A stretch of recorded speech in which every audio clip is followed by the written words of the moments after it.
I had just come back from a funeral, my heart still pounding my hands, not quite steady. I stood outside the front door, ready to walk in and tell my son and daughter-in-law the impossible truth that a man I hadn't seen in over 20 years had left me everything: 3 farms and a house by the sea. But before I could knock, I heard their voices through the door. They weren't talking about me coming home. They were calmly deciding what to do with me next. And the moment I understood their plan, the blood in my veins turned to ice. Hello everyone, I'm truly grateful you're here today. Before we go any further, please like the video, subscribe to the channel, and tell me in the comments where you're watching from. And I want to ask you something honestly: if you were standing outside that door, hearing your family plan, your future, would you walk in or stay silent? Just a quick note before we continue this story: includes some fictional elements added for narrative and educational purposes. Any similarities to real names or situations are unintentional, but the message you're about to hear is completely real. My name is Walter Byrne. I'm 70 years old, and my hands were aching. I gripped the plastic steering wheel of my 2004 pickup truck so hard my knuckles had turned white. I'd been driving for 10 hours straight. 10 hours on the interstate, fueled by bitter gas station coffee and the stale, lingering scent of funeral home lilies that seemed stuck in my jacket. I was coming back from Wyoming, a place I hadn't seen in 2 decades. I was coming back from burying my father, Hector. Hector and we weren't close. He was a hard man, a man of few words, and most of them were sharp. He was a miner, a man who believed emotion was a weakness, and that a son's job was to listen, not to speak. When I married my Isla, he didn't approve. When I decided to work at the auto plant in Ohio instead of the mines, he called me soft. We hadn't spoken in years. When his lawyer called me, I almost didn't go. But Isla, God rest her soul, she always believed in forgiveness. Go, Walter. I could almost hear her whisper. He's still your father. So I went. I sat in the back of a cold, empty chapel. I listened to a preacher who clearly didn't know him talk about a man I didn't recognize. I was the only family there. Afterward, the lawyer, a young man named Harrison, pulled me aside. He handed me a thick envelope. I expected a bill for the funeral, maybe a final letter of disappointment. But it wasn't a bill. It was a will. I opened it right there in the parking lot, the Wyoming wind whipping my thin coat. I had to read it 3 times before the words made any sense. My father, my cold, silent father, hadn't left me debt. He hadn't left me an apology. He left me everything. He left me 3 farms, not little hobby farms, but sprawling tracts of land out in the high plains. And the lawyer Harrison had explained, his voice quiet. Mr. Byrne, these farms, they're currently leased for natural gas exploration. There's significant income. And that wasn't all. He left me a house I never knew he owned, a small place, the lawyer said, perched on a cliff in Maine overlooking the ocean. I clutched the envelope as I drove. The total value, Harrison had estimated it, $18 million. My mind couldn't hold the number. 18 million. For the last 8 months, my entire world had been worth nothing. When my Isla passed away from the pneumonia that took her in less than a week, my life ended. Our house had been in her name, a detail that never mattered when we were young and in love. But it mattered when she was gone. My son Ryan and his wife Jenna explained it to me gently, or maybe it wasn't gently. I can't remember. They explained that the house was now legally theirs, and they needed to sell it. They were struggling. So at 70 years old, I moved in with them. I wasn't a father anymore. I wasn't a husband. I was a tenant. I lived in their sunroom. It was a small room off the kitchen, all glass and wicker furniture, freezing in the winter and boiling in the summer. My bed was a pull-out sofa. My belongings were in 2 cardboard boxes tucked under the patio table they used for storage. I became a ghost in their home. I tried to stay small. I washed my own plate, folded my own blanket, but I knew I was a burden. I heard Jenna's sighs when I walked through the kitchen to use the bathroom. I saw Ryan wince when I asked if I could watch the evening news. They were good kids, I thought. They were just stressed. But now holding this envelope, everything was going to change. My heart, which I thought had turned to stone, started to beat with a painful, unfamiliar hope.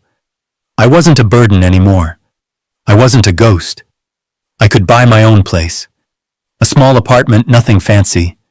I could have my own kitchen again, my own bed. And I could help them. I could help Ryan. I knew they were drowning in debt. I heard them whispering about the mortgage. This money. This miracle from a man I never understood. It wasn't just for me. It was for us. I pulled onto their street. Their modest suburban house looked exactly the same. The grass needed cutting. I parked my old truck at the curb, grabbed the envelope, and practically ran to the front door. I didn't even bother with my key.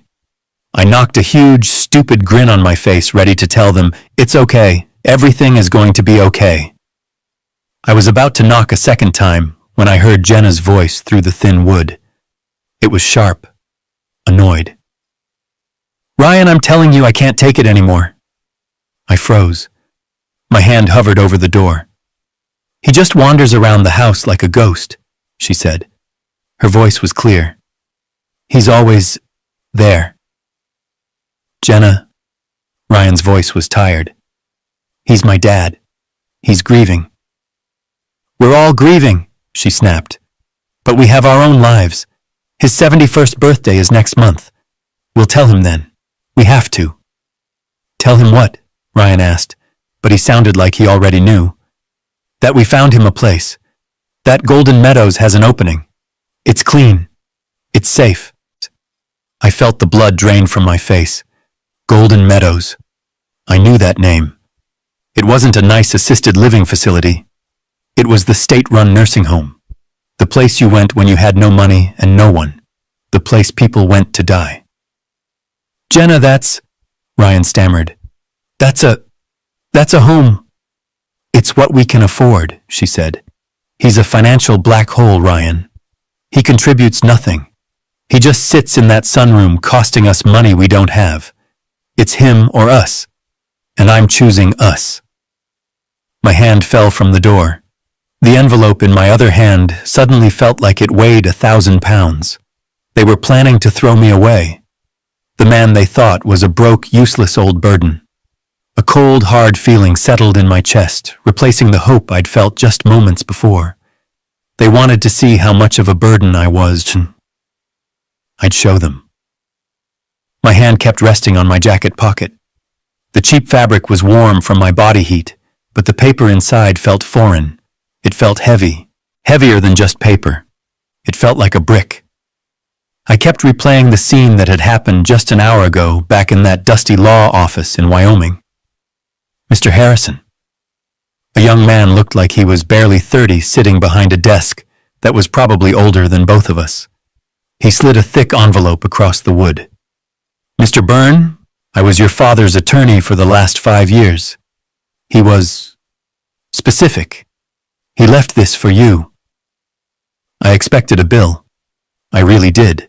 I expected a bill for the cremation, or maybe a final angry letter, something to remind me one last time that I'd been a disappointment. I expected the deed to the half-acre burial plot I'd now have to pay taxes on. I hadn't opened it in the office. I just nodded, thanked the young man, and walked out into the biting wind. But I couldn't drive. I'd pulled the truck over onto the gravel shoulder of the highway, the engine idling, the endless prairie stretching out in front of me. My hands were shaking too hard. I ripped the envelope open. It wasn't a letter. It was a will. And it wasn't 1 page. It was 20. I read the first line. "I, Hector Byrne, leave all my worldly possessions to my only son, Walter Byrne." All his possessions. I almost laughed. That meant his rusty toolbox, his 10-year-old television show, and the rented trailer he died in. But I kept reading. My possessions, namely... My eyes scanned the legal jargon. 3 farms. Not 1. 3. I unfolded the plat map Harrison had included. Vast tracts of land. Acres and acres out in the high plains. I remembered that land vaguely. Hector used to drag me out there as a child, trying to teach me about I don't even know what. Rocks. Dirt. I hated it. It was just useless, empty prairie. But Harrison's voice echoed in my head, a quiet comment he'd made as I was leaving. Mr. Byrne, that land isn't just land. It's currently leased to a natural gas exploration company. The mineral rights alone, they are substantial. And that wasn't all. I turned the page. My property located at 14 Lighthouse Road, Cutler, Maine. A house. A house by the sea.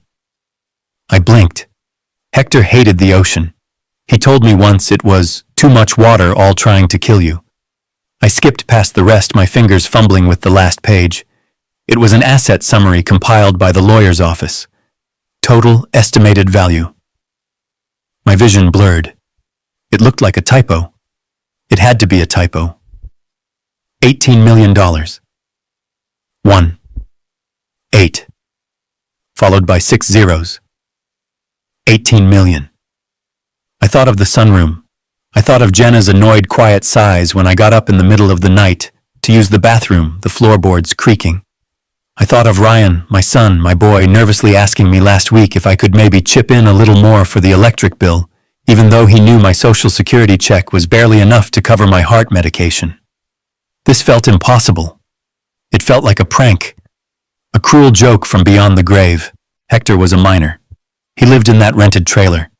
He wore the same denim work shirts until the collars frayed to threads. Where did this come from? He must have saved every penny, invested it, lived like a pauper while sitting on a dragon's hoard of wealth. And he'd left it. To me. The thought that hit me next was so powerful I actually gasped, sucking in the cold, dry air of the truck cab.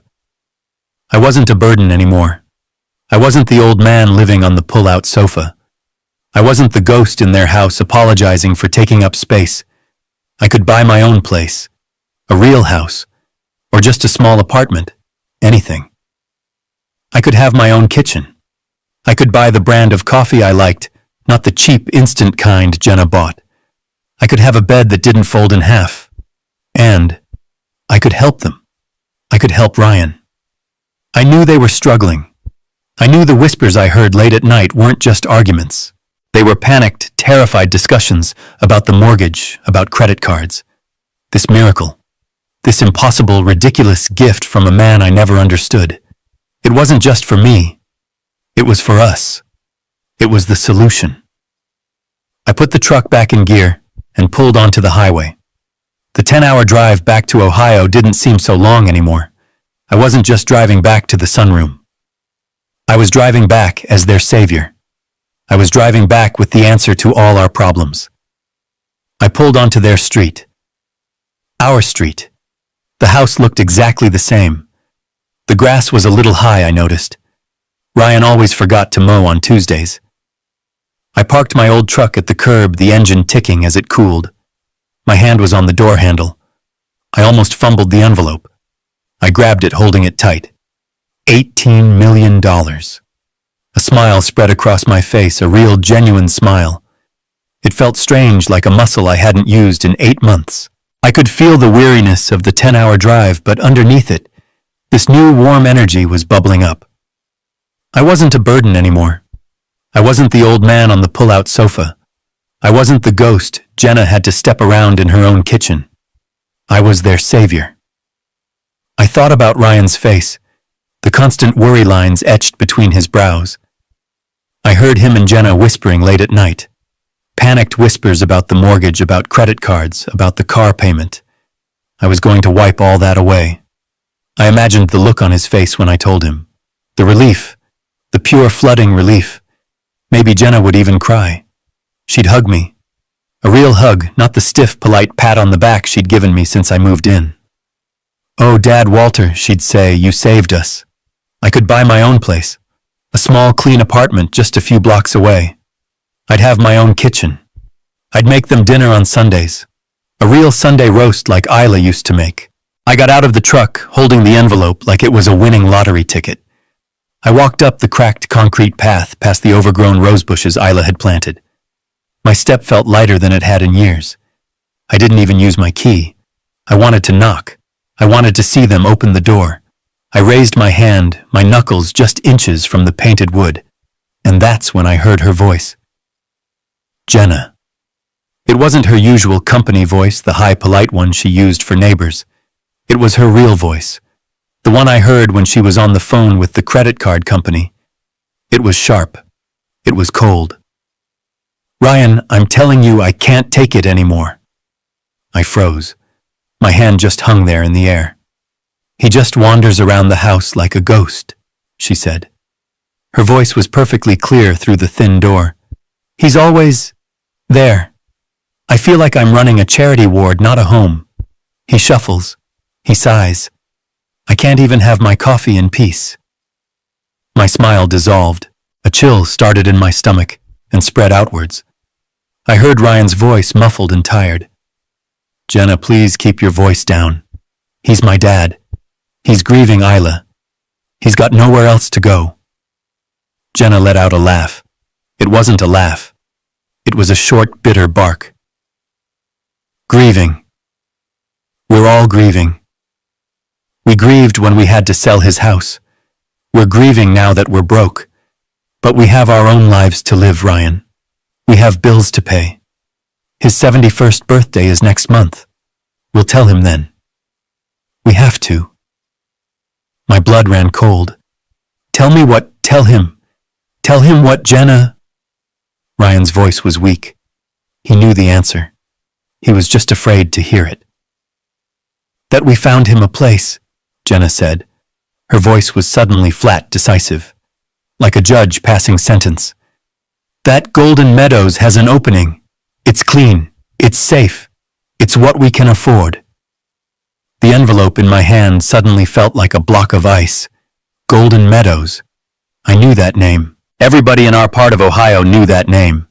It wasn't a golden anything. It was the state-run facility. The long, low brick building out by the highway, the one with the chain-link fence around the concrete patio, the one that smelled like bleach and boiled vegetables. It wasn't assisted living. It wasn't a retirement community. It was the end of the line. The place you sent people when you were just waiting for them to. Jenna, that's, Ryan stammered. That's a home. It's where people go when. It's what we can afford, she snapped. She was yelling now. He's a financial black hole, Ryan. He contributes nothing. He just sits in that sunroom eating our food, upping our electric bill, costing us money we don't have. It's him or us. And I am choosing us. End of discussion. I took a step back from the door. I almost stumbled on the welcome mat. The envelope in my hand. The $18 million. My plan. My fantasy of saving them, of being their hero, of fixing everything. It all evaporated. It wasn't just that they were struggling. It was that they were cruel. They weren't my family waiting for help. They were my jailers waiting for the right moment to lock me away. The man they thought was a broke, useless, grieving old man. A cold, hard, terrible anger rose up in my throat. It tasted like metal.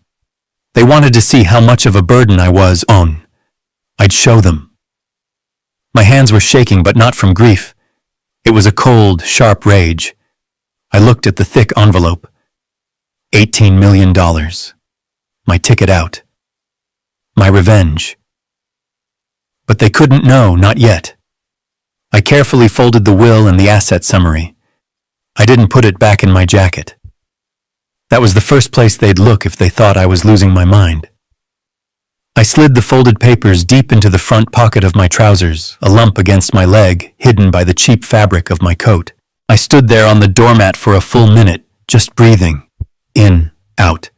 I let the cold anger settle, pushing it down deep. I couldn't be angry. Angry men aren't seen as senile. They're just seen as angry. I needed to be what they wanted me to be. I needed to be what they expected me to be. A broken old man. A burden. A ghost. I thought about Isla. I thought about the raw, aching hole her death had left in my chest. I let that real grief rise up. I let it fill my face. I let my shoulders slump, letting the 10-hour drive and the 20-year estrangement from my father weigh me down. I let the tears that were stinging my eyes well up, blurring the hallway in front of me. I put my hand on the doorknob. It felt cold. I turned it slowly and pushed the door open. The sound of the latch clicking echoed in the kitchen. The voices stopped, instantly. When I shuffled into the doorway, they both jumped up from the kitchen table. They looked like children caught with their hands in the cookie jar. Ryan's face went pale, then red. Jenna, she was a better actor. Her face immediately melted into a mask of pure liquid concern. "Oh, Dad! Walter!" She rushed forward, her hands fluttering, not quite touching me. "You're back." "My goodness, we didn't hear you drive up. We were just talking about what to make for dinner." She was lying right to my face. "Dad," Ryan said. His voice was strained. He couldn't look me in the eye. He was looking at my shoulder, at the wall behind me. "Hey, how was the drive? Was it bad?" I didn't answer. I just stood there, letting them take in the picture I was painting. The defeated old man home from a funeral with nothing. I let out a long, shaky sigh that came from a real place of pain. "Walter, Dad," Jenna pushed her voice sickly sweet. "You look terrible. Just exhausted. Was the funeral awful?" I nodded slowly, shuffling past her to the kitchen table. The table where just moments ago they had signed my death warrant. I sat down heavily in my usual chair. It scraped against the linoleum. "It's over," I said. My voice was rough quiet. "He's gone." "Oh, Dad, of course," Jenna said, sitting across from me, leaning in. Her eyes were bright. Too bright. She wasn't sad. She was vibrating. She was vibrating with anticipation. "We're so glad you're home," Ryan said, still standing awkwardly by the counter. Can I get you a glass of water, some coffee?"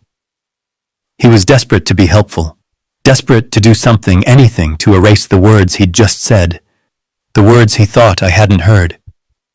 I just shook my head. "No, I'm fine."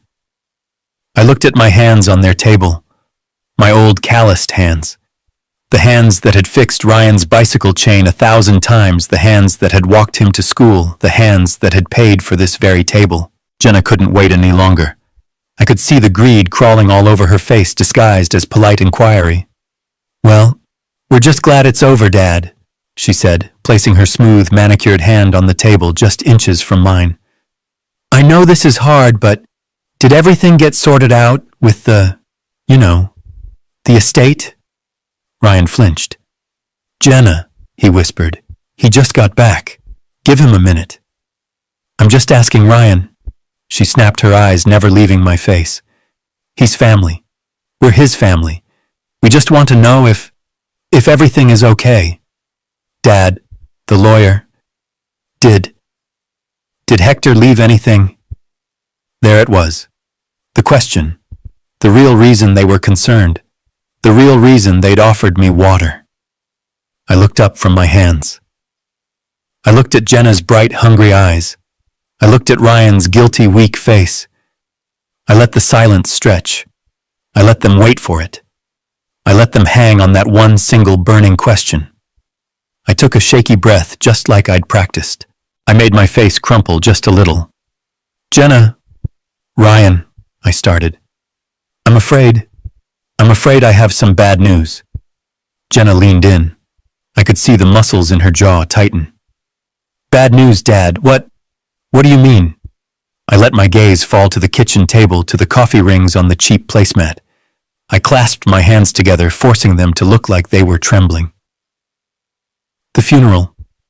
It was quick," I said, my voice quiet. Hardly anyone was there. Just me and the lawyer.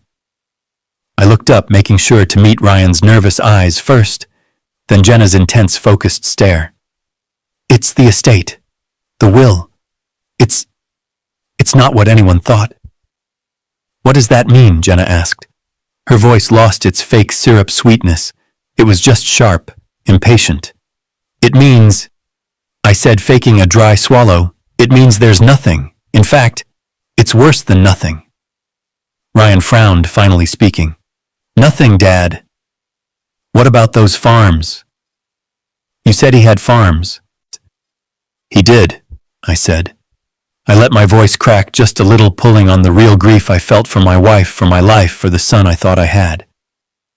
He did. 3 of them, but it turns out they weren't worth anything. Just empty land. And he owed money on them. Owed money. Jenna repeated the words slowly. They sounded like poison in her mouth. He'd mortgaged them, I said. The lie came so easily it scared me.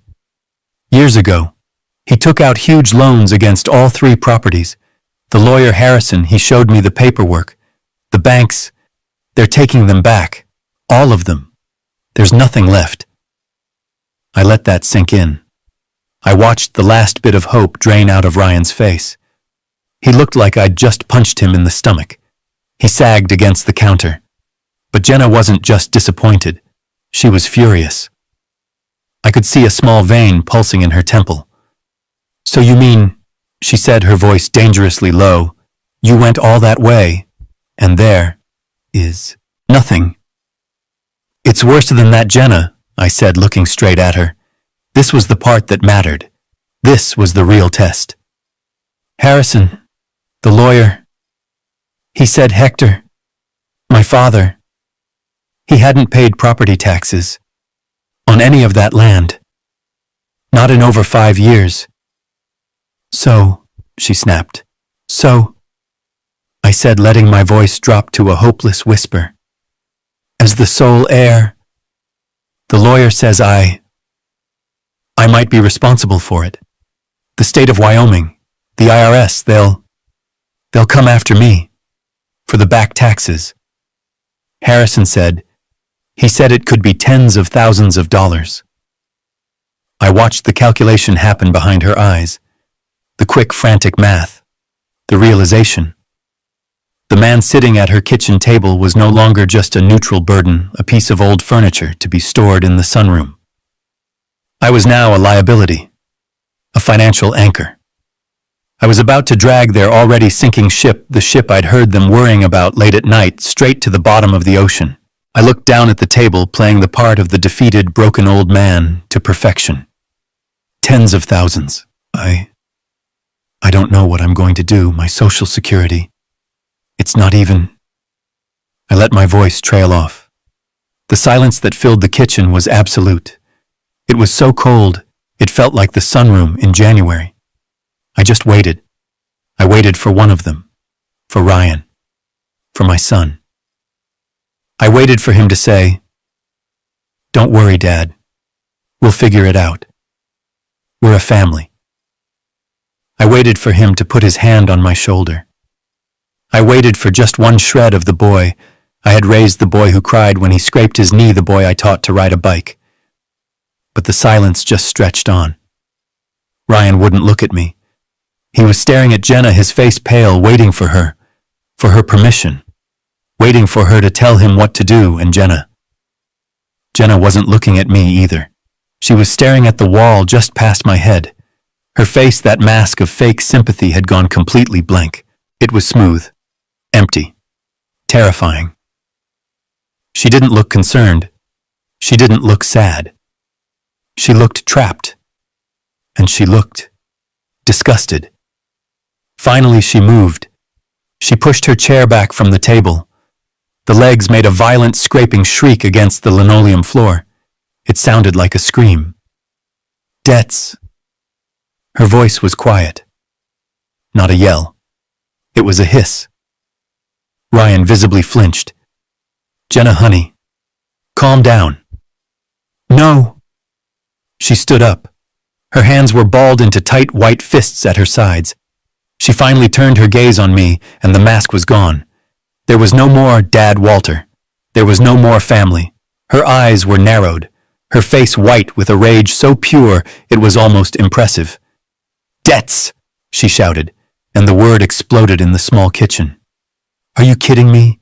You're telling us you came back here with more debts?" "Jenna, stop!" Ryan pleaded. He finally looked at me, his eyes wide with a different kind of panic. He just lost his father. I don't care, she wheeled on him. He's not your father. He's a leech, we took him in. We gave him a home, our home, we feed him.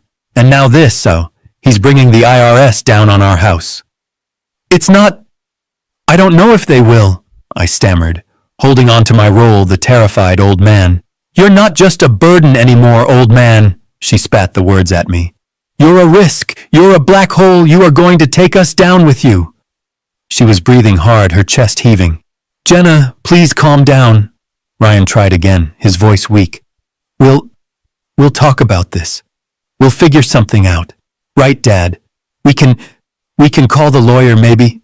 Call the lawyer with what money, Ryan? She laughed, that awful, bitter sound I'd heard through the door. With the money he doesn't have, with the money we don't have, no. No, I'm done.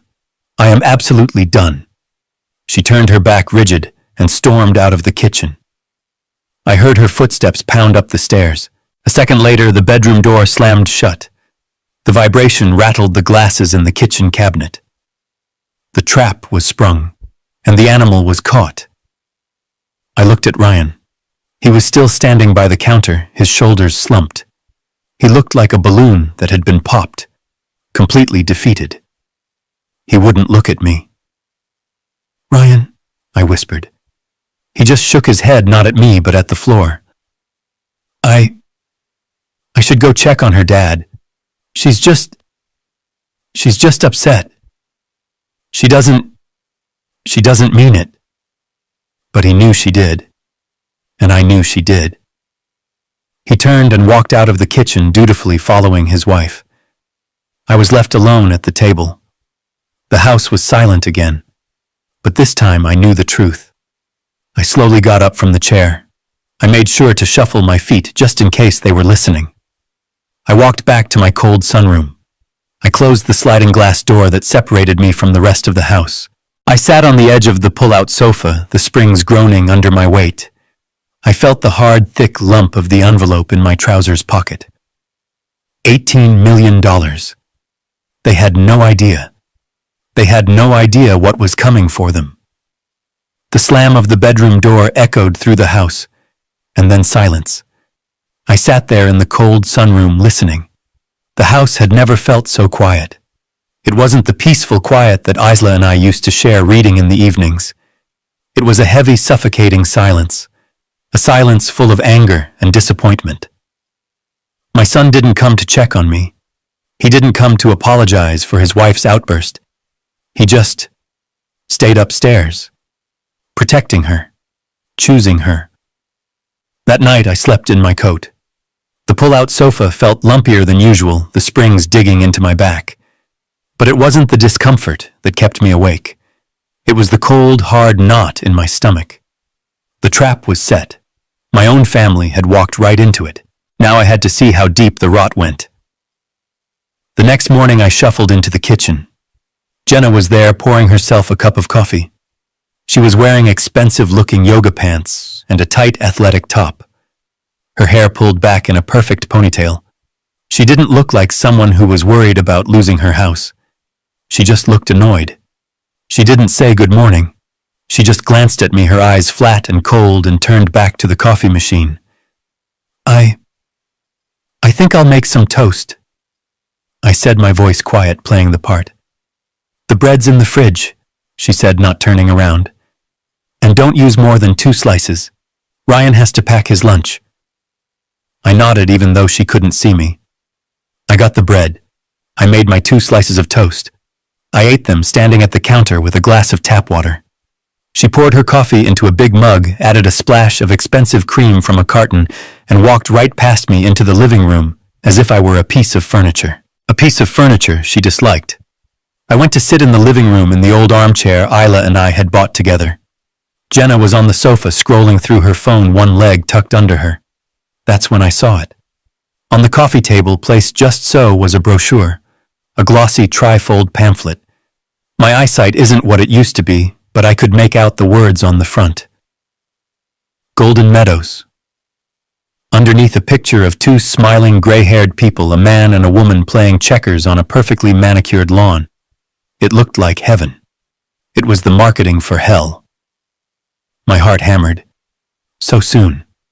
She wasn't even waiting for my birthday. She was starting the campaign now. I pretended not to see it clearly. I squinted. Jenna, what's that, dear? She looked up from her phone, her face a mask of perfect innocence. What's what, Walter? That paper, on the table. She glanced at it as if she was seeing it for the first time. Oh, that I don't know, just some mail that came. I think it's for, seniors. It looked nice. She smiled at me. A bright, fake, terrible smile. Just planning for the future, she said. She went back to her phone. The message was clear. This is your future. Get used to it. That night, the cruelty became less subtle. I was in the sunroom reading an old paperback I'd read a dozen times. I heard the sounds of dinner, the clinking of plates, the smell of... Was that steak? I hadn't smelled steak in this house in months. I waited. My stomach rumbled. I waited for Ryan or Jenna to call me. Dad, dinner. Nothing. I heard them talking. I heard their forks scraping their plates. I heard the TV in the living room, the volume turned up. An hour passed. The smells faded. Finally, around 8 o'clock, the sliding door to the sunroom opened. It was Ryan. He was holding a small plate. On it was a piece of steak, but it was mostly gristle, and a spoonful of cold mashed potatoes. Hey, Dad, he said, not meeting my eyes. Sorry we didn't call you. We just got to talking and, well, Jenna made enough. He handed me the plate. It felt like an insult. It was an insult. This was the scrap, the part they would have thrown in the trash or given to a dog. Thanks, son, I said, my voice meek. Yeah. Well. Good night, Dad. He slid the door shut, plunging the sunroom back into darkness, leaving me with my plate of cold scraps. It got worse. The next day, the portions were smaller still. Jenna made a big pot of chicken soup. She and Ryan had full bowls with big pieces of chicken and vegetables. My bowl, it was mostly broth. We're on a budget, Walter, she explained brightly as she watched me eat. With, your situation. We all have to tighten our belts. Every penny counts. She said it with a smile. But it was a warning. You are costing us. Then the cold started. The sunroom was always chilly, but I had a small electric space heater that Isla had bought me. It made the room bearable. On Wednesday night, I clicked the switch. Nothing. I clicked it again. I checked the plug. It was dead. I put on another sweater and shivered under the thin blanket. The next morning, I told Jenna, The heater in the sunroom, it seems to be broken. She barely looked up from her laptop. She was probably scrolling through online casinos. Oh, really? That's a shame. It was old. Those things don't last forever. Ryan will take a look at it, when he has time. He never had time. The nights became a test of endurance. I slept in my coat. I woke up stiff, my bones aching from the damp cold. I was 70 years old, and I was freezing to death in my own son's house while they slept upstairs in their warm, comfortable bed. They were trying to break me. They were trying to make life so miserable, so physically uncomfortable, that when they offered me golden meadows again, I would beg to go. A week after I'd gotten back the final petty cruelty. I had a small 13-inch television in the sunroom, an old thing, but it was my only company. I sat down one night aching from the cold and reached for the remote. It was gone. It wasn't on the table. It wasn't on the floor. It wasn't in the sofa cushions. It had vanished. Jenna, I asked the next day, have you seen the remote for my TV? She frowned, tapping her chin in mock thought. The remote, no. Are you sure you didn't misplace it? You've been a little forgetful lately, Walter. There it was. forgetful. The first shot fired in the war for my mind. I don't think so, I said. I always leave it right on the table. Well, it'll turn up, she said with a shrug. Or not. To be honest, the doctor says too much television isn't good for, for cognitive decline. You're probably better off resting. Just rest your eyes. I went back to my room. No heat, no television, just me, my books, and the cold. I sat on the sofa and I didn't feel broken. I felt hard. I felt like a piece of steel being forged. They were hammering me, trying to make me weak, but they were just making me stronger. I took the envelope out of my pocket. I hadn't dared look at it all week. I unfolded the asset summary. $18 million. They were freezing a millionaire to death over a $20 space heater. They were starving a man who could buy their entire neighborhood. I held the paper in my cold, red hands. They thought I was forgetful. They thought I was senile. They thought I was a burden. Okay, I whispered to the empty, cold room. I'll be what you want me to be. I would be the most forgetful, most confused, most pathetic old man they had ever seen, until the moment it mattered. I must have drifted off, because the sound that woke me wasn't gradual. It was a sharp, percussive thump that echoed from the kitchen. I snapped awake, my heart leaping into my throat. The sunroom was pitch black, the glass walls cold to the touch. I could see my own breath fogging in the air. My clock read 3:15 in the morning. I lay perfectly still, listening. Then I heard it again. Not a thump, a voice. Jenna's. She wasn't hissing, she wasn't whispering, she was sobbing. A raw, high-pitched, terrified sound. Ryan, you have to do something! You have to! They called again. They didn't just call the house, they called my cell. My skin went cold. I pushed myself off the agonizing springs of the sofa, my joints screaming in protest from the freezing air. I didn't bother with shoes. I crept barefoot across the icy tile floor to the sliding glass door that separated my prison from their home. The vertical blinds were cracked, just barely. I pressed my face close, my ear almost touching the glass. What do you want me to do, Jenna? Ryan's voice. I had never heard him sound like that. It wasn't weak. It wasn't tired. It was broken. It was the sound of a man who had nothing left. I gave you everything, he said, his voice cracking. I gave you the last of my 401k last month. You told me it was the last time. It's gone, Jenna. All of it. There is nothing left. It's not gone, I can win it back, she shrieked, but she choked the sound back into a desperate, strangled whisper. I was just on a bad streak. I know my system works. That last online site, it was rigged. I'm sure of it. If I can just make one more deposit, just another 1,000. My mind couldn't catch up. Online site, win it back. $1,000. Ryan laughed. It was the most terrible sound I'd ever heard. It was a laugh with no air, no humor. It was the sound of a dead man laughing. Jenna, are you insane? We don't have $1,000. We don't have 100. The collection agency, they called me yesterday. At my office. On my work phone, Jenna. My boss heard. Shh, keep your voice down, she hissed. You'll wake him. You'll wake your father. I don't care if he wakes up, Ryan roared, and I heard another thump, this time against the wall. What's he going to do? Put us in his will. He's got nothing. He came back with debts. Jenna debts. He's worse than useless. I flinched back from the glass, as if he had slapped me. My lie. My stupid perfect trap. It had worked better than I could have ever imagined. We were counting on that, Ryan. Jenna's voice was a desperate whine. You told me his father was old. You told me he had property. We were counting on that. It was our only way out. It was our last chance. Well, it didn't happen, Ryan shouted. He left us with more problems. He left us with taxes. There was a long, terrible silence. I heard Jenna just crying, deep gulping sobs. Then I heard Ryan's voice flat. Dead. They're going to foreclose, aren't they? I stopped breathing.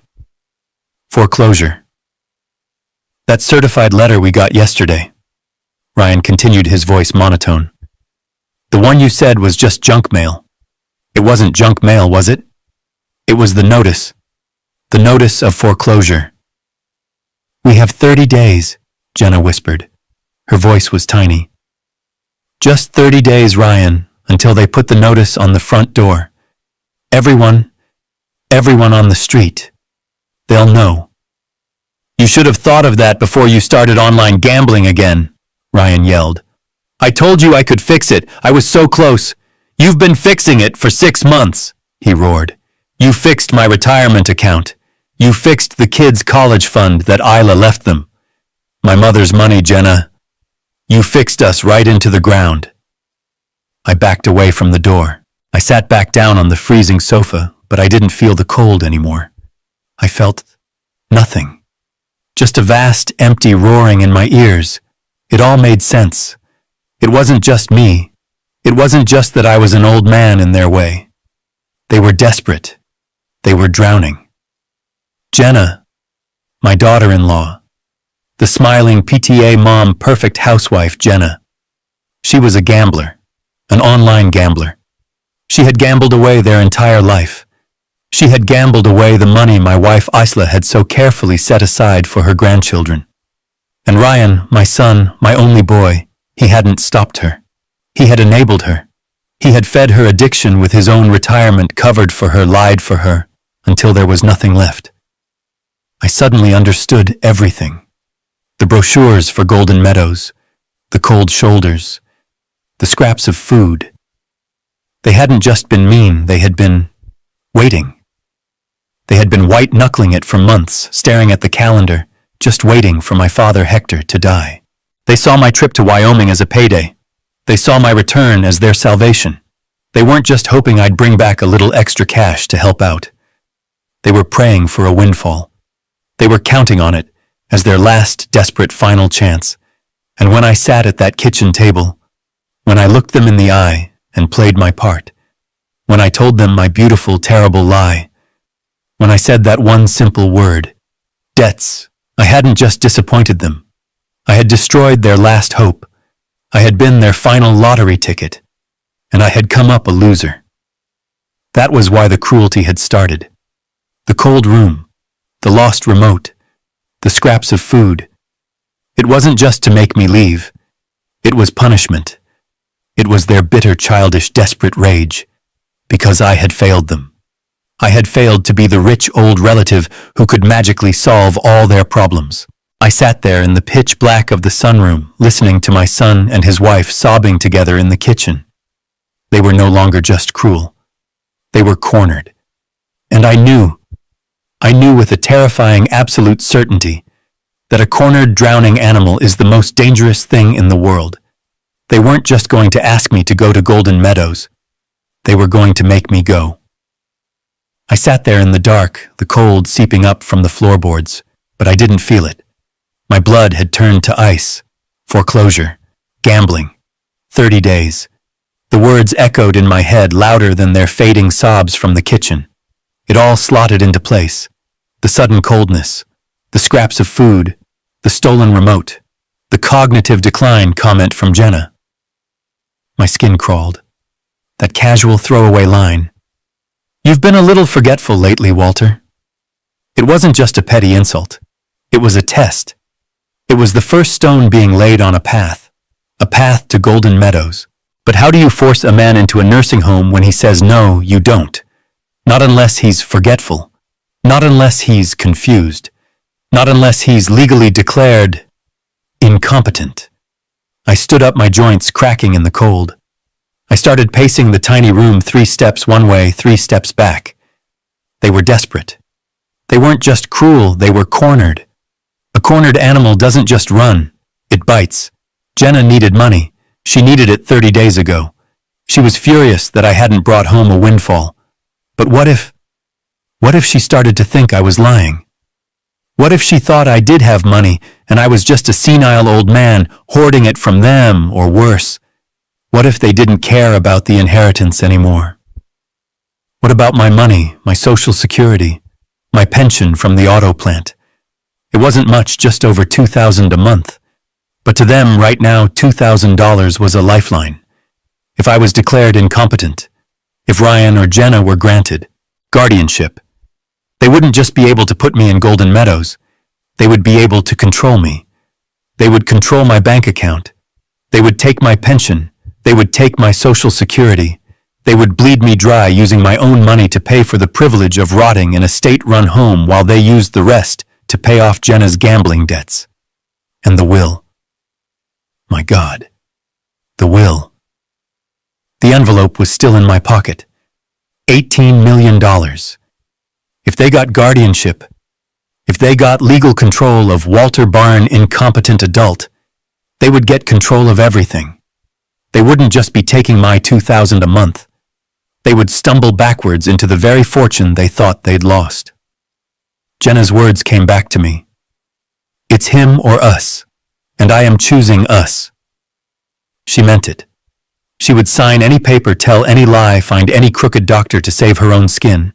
She was already stealing from her children's college fund money Isla had left. What would she do to a confused old man who was in her way? I had to move. I had to move now, before morning. I was alone in this. I couldn't call Ryan. He was weak. He was complicit. He had chosen his side. I had to protect myself. And I had to protect my father's legacy. I grabbed my old coat, pulling it on over my pajamas. I fumbled in the darkness for my old flip phone. It was on the wicker nightstand plugged into the charger. My fingers were numb from the cold, and I almost dropped it. I flipped it open. The screen lit up the tiny cold room with a pale blue glow. 3:30 a.m. I scrolled through my contacts. There were only 5 names. Isla home, Ryan cell, Jenna cell, my doctor, and the last number I had added. The lawyer, Harrison. He was in Wyoming. That meant it was only 1:30 a.m. his time. I didn't care. I didn't care if I woke him up. I didn't care if he was angry. This couldn't wait. I pressed the call button. I held the phone to my ear, my heart pounding so hard I thought it would burst. I prayed he would pick up. 1 ring, 2 rings, 3. Hello. A man's voice, sleepy, annoyed. Mr. Harrison, I whispered, my voice trembling.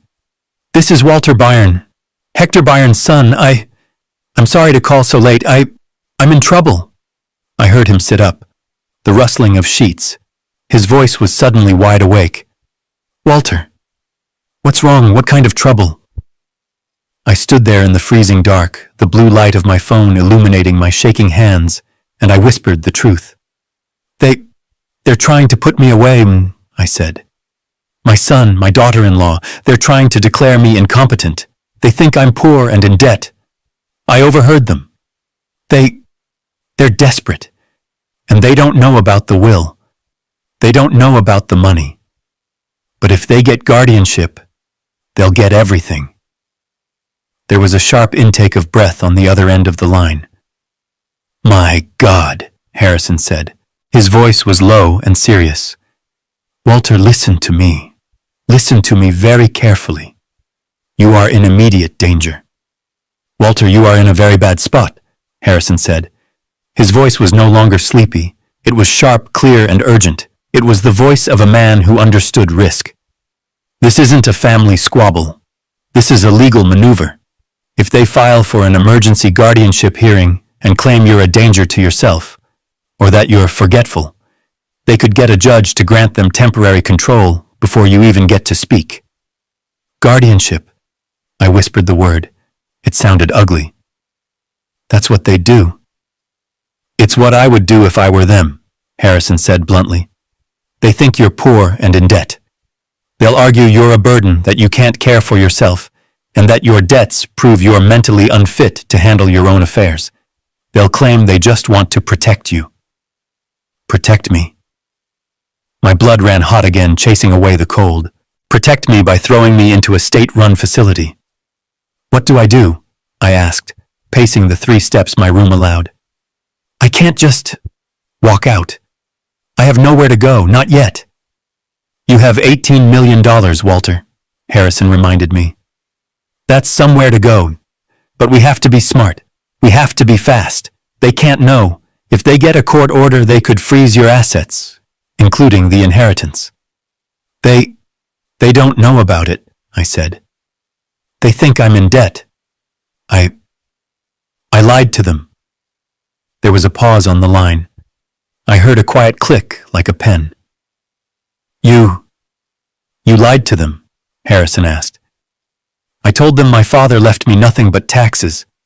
I had a feeling. I heard them before I even walked in the door. They were planning to get rid of me. I set a trap, and they walked right into it. The pause was longer this time. When Harrison spoke again, there was a new sound in his voice. It was respect. Good God, Walter. That was brilliant and dangerous. But it buys us time. They're acting on the assumption you're worthless. We can use that. They're acting fast, I whispered, glancing at the crack in the blinds. The kitchen was dark again. They must have gone back to bed satisfied with their night's work of terrorizing each other. Jenna, my daughter-in-law, she's desperate. They're going to lose this house. She's a gambler. Okay, Harrison said. Okay. That makes it worse. She's not just cruel, she's an addict. She's unpredictable. We have to move now. Walter, what do you want to do? I stopped pacing. I looked at my own faint reflection in the cold glass of the sunroom door. I saw the face of a scared 70-year-old man in a worn-out coat. But behind the fear, I felt something else. I felt Hector, my father. That hard, unbending mining town stubbornness. I wasn't just going to run. I was going to fight. First, I said, and my voice didn't tremble. I need money. Money they can't find. Money they can't touch. No matter what they do. Okay, Harrison said. We can liquidate some of the stocks your father held. No, I cut him off. Too slow. And it leaves a paper trail they might find. Sell one of the farms. Sell the smallest one. The one out by the interstate. Harrison, I was there.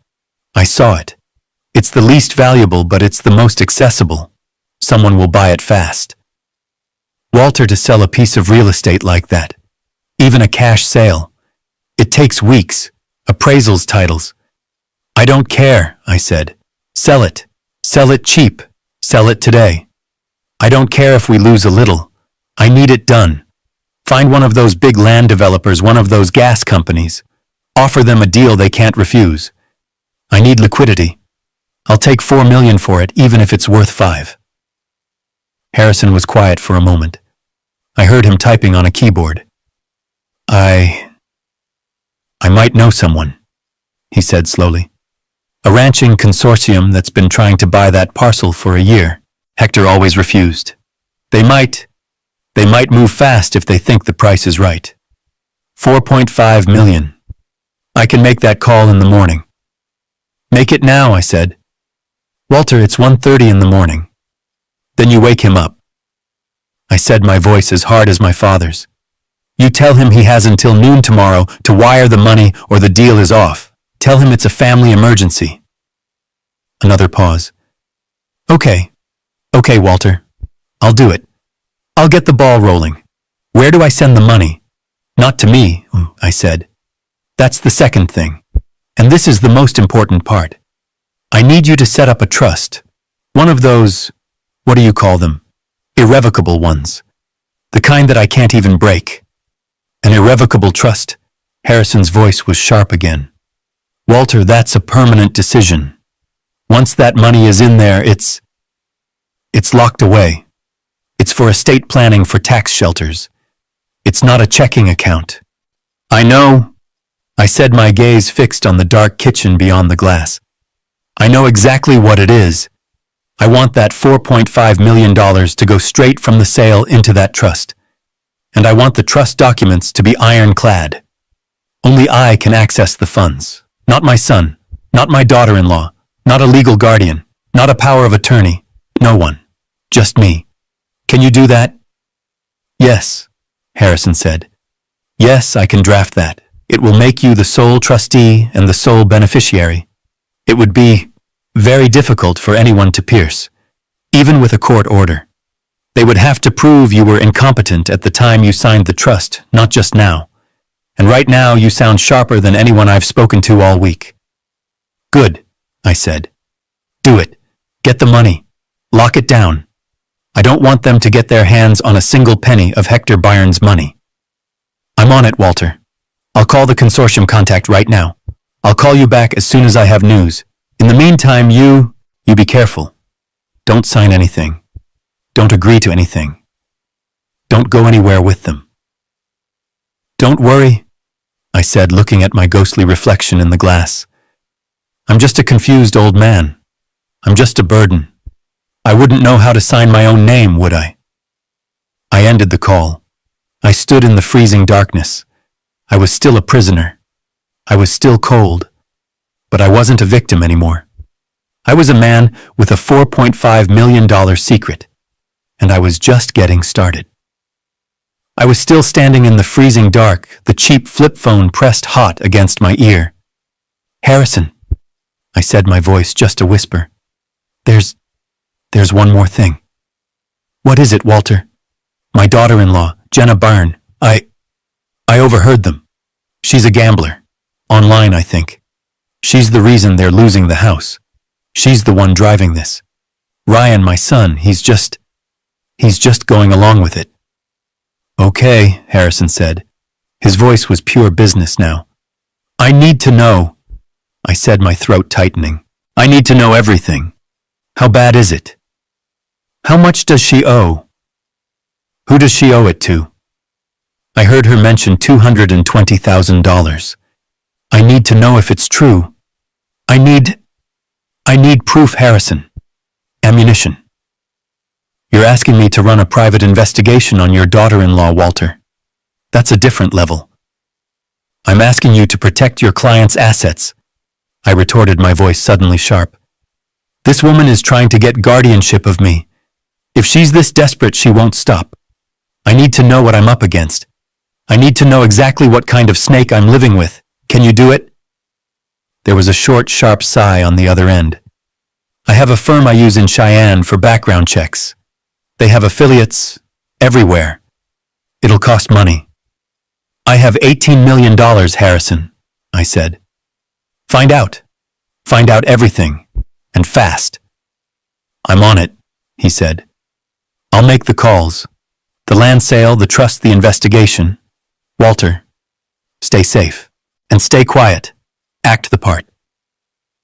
Don't worry, I said, looking at my ghostly reflection in the glass.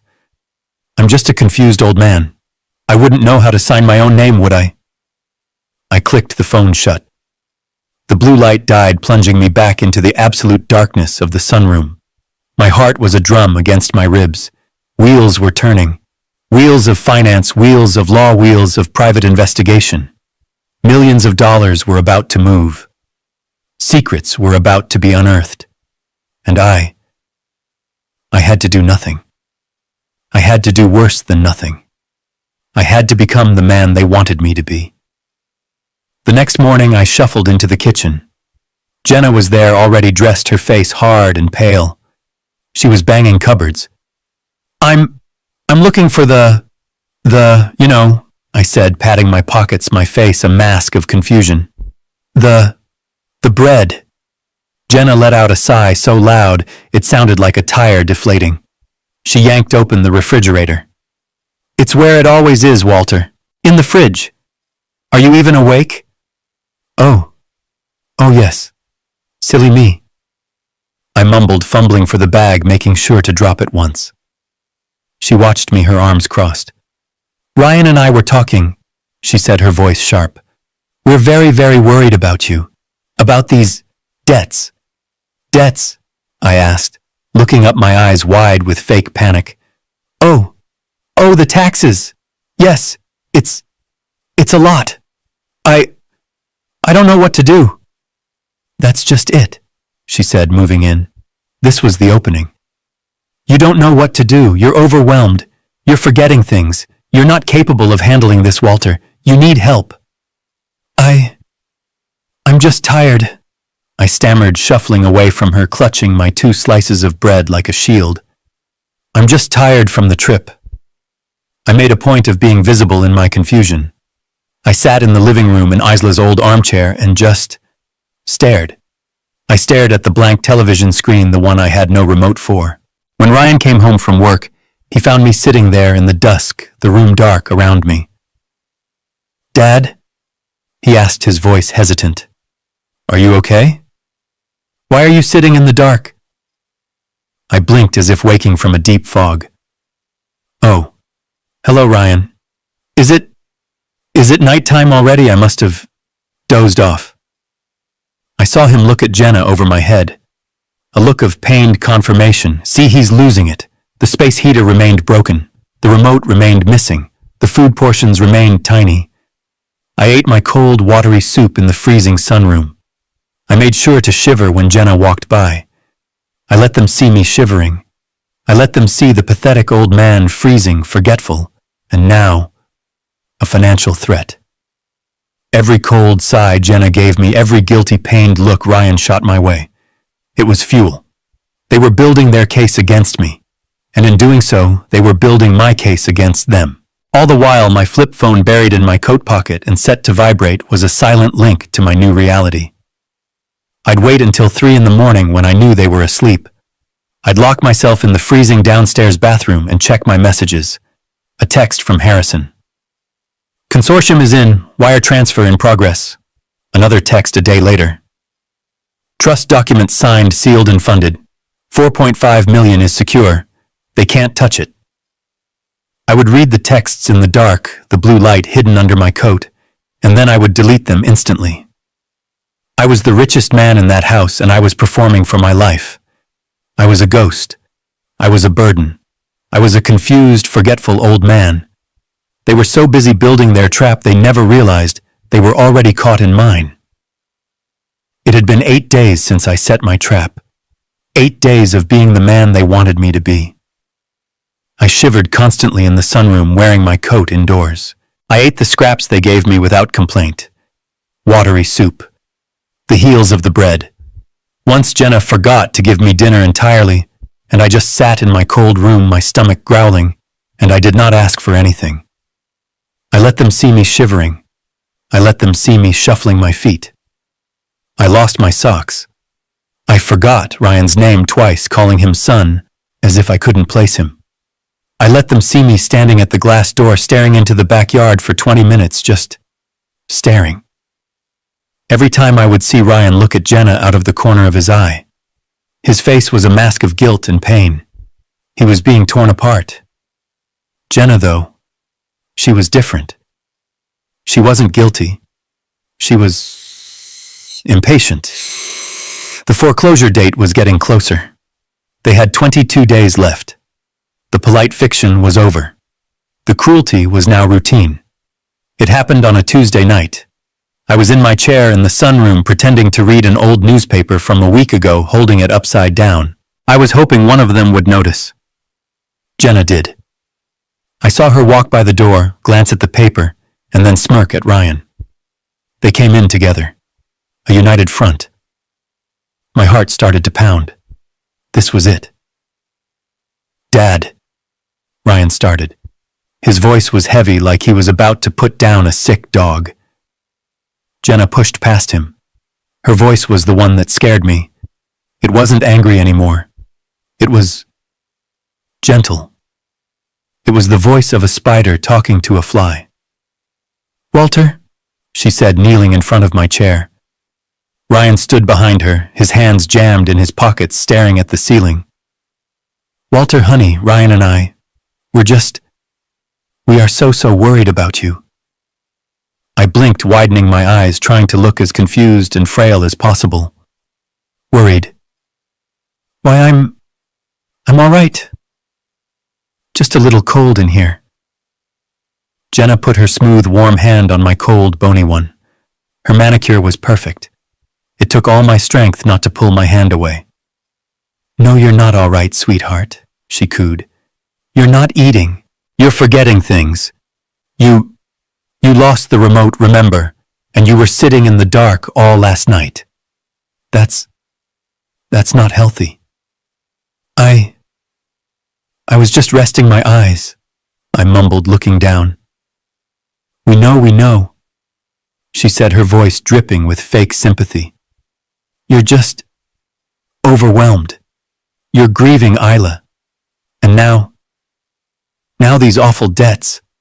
It's just too much for one person to handle. Ryan and I, we've been talking, and we love you so much. We just want to help you get better."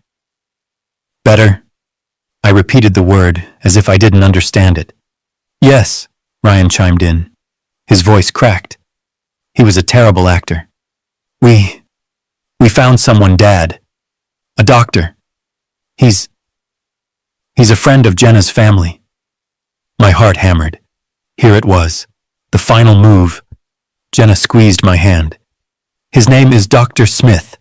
He's a specialist in senior health. He helps people who are feeling overwhelmed just like you. He's wonderful. We told him all about your situation." You told him about me?" "Yes," Jenna said, her smile bright and tight. "And he's agreed to come by just as a favor to us. Just to talk to you. He'll be here tomorrow morning, 10 a.m. Isn't that wonderful? He's going to help us make a plan for your care." A plan for my care. Golden Meadows. Dr. Smith. I knew that name. My mind, which they thought was failing, raced back. Smith. Greg Smith. The man I'd seen at their 4th of July barbecue 2 years ago. The one drinking a beer and laughing too loudly about his golf game. He wasn't a geriatric specialist. He was a psychologist. They weren't bringing a doctor to check my blood pressure. They were bringing a specialist to sign a piece of paper. A paper that said Walter Byrne was confused, disoriented, forgetful, incapable of managing his own affairs. A paper that would be attached to an emergency guardianship petition they would file at the courthouse by noon. By tomorrow at this time, I wouldn't be Walter Byrne anymore. I'd be a ward of my son, a piggy bank for my daughter-in-law. They'd have access to my pension, my social security, and then, oh my God, then they would file the paperwork. They would get access to everything. They would find out about the inheritance. Jenna wouldn't just be paying off her debts. She would be hitting the biggest jackpot of her life. I had to play this perfectly. I let my bottom lip tremble. I looked at Jenna, my eyes wide with fake childlike terror. A doctor or... I don't need a doctor. I'm just tired, Jenna. I'm just cold. Shh, it's okay, she cooed, patting my hand as if I were a frightened dog. It's not a real doctor visit. It's just a conversation. He's just going to ask you a few questions to see how your memory is. It's just a formality for insurance. Lies, piled on top of lies. I don't want to, I whispered, trying to pull my hand away, making my protest weak. Now, Walter, don't be difficult. Her voice hardened just for a second, the steel underneath the velvet. It smoothed out again. We're doing this for you, because we love you. 10 a.m. tomorrow. You just be right here in this chair, ready to talk. Okay. I slumped back into the armchair. I let my head fall. I nodded weakly, a single defeated gesture. Okay, Jenna. If you think it's best. We do, she said. She stood up, her mission accomplished. Good. Now you get some rest. It's a big day tomorrow. She and Ryan left the sunroom. They slid the glass door shut, and then I heard the quiet metallic click of the latch, the lock. They had locked me in, just in case the confused old man decided to go for a wander before the doctor could arrive. I sat in the dark. The final trap was set. The evaluation was in less than 15 hours. I waited until I heard their footsteps go upstairs. Then I pulled out my phone. It was time to call Harrison. I sat there in the dark. The click of that lock echoed in the tiny room. It was a small metallic sound, but it felt as final as a jail cell door slamming shut. I was 70 years old, locked in a glass box in my own son's house. I looked at my cheap flip phone, the screen glowing. 3:35 a.m. I had about 6 hours until Dr. Smith arrived. 6 hours until Jenna and Ryan made their final move to have me declared incompetent. My thumb hovered over Harrison's name. I had to wait. I couldn't risk calling him again. He had his instructions. He knew what was at stake. The hours dragged. 4 a.m. 5 a.m. The sky outside the glass walls began to turn from black to a sick gray color. I didn't sleep. I just sat on the pull-out sofa wrapped in my coat, my mind racing. What if Harrison couldn't get the information? What if the doctor came and I had nothing? It would be my word against theirs. The word of a confused old man against a concerned family and their professional friend. I would be finished. They'd have me in Golden Meadows by nightfall, and my $18 million, my father's $18 million, would be theirs by the end of the week. At exactly 6:15 a.m. the phone vibrated, a silent buzzing vibration against my leg. I snatched it up so fast I almost dropped it. The screen read, Harrison. I flipped it open, pressing my thumb to the answer key. I didn't say hello, I just whispered, talk to me. Walter, thank God. I've been working all night. Harrison's voice was sharp, tired, and running on coffee. Okay, listen close. The good news first. The very good news. The consortium bit. They bit hard. They wanted that parcel. The wire transfer cleared an hour ago. The irrevocable trust is funded, Walter. $4.5 million. It's yours. It's locked down. Legally, it's safer than gold. Even if they get a guardianship order, they cannot touch that trust. You are protected. I let out a breath I didn't even know I was holding. The relief was so strong my knees went weak. I had to sit down on the lumpy sofa. 4.5 million. I had an escape. That's the good news, Harrison said.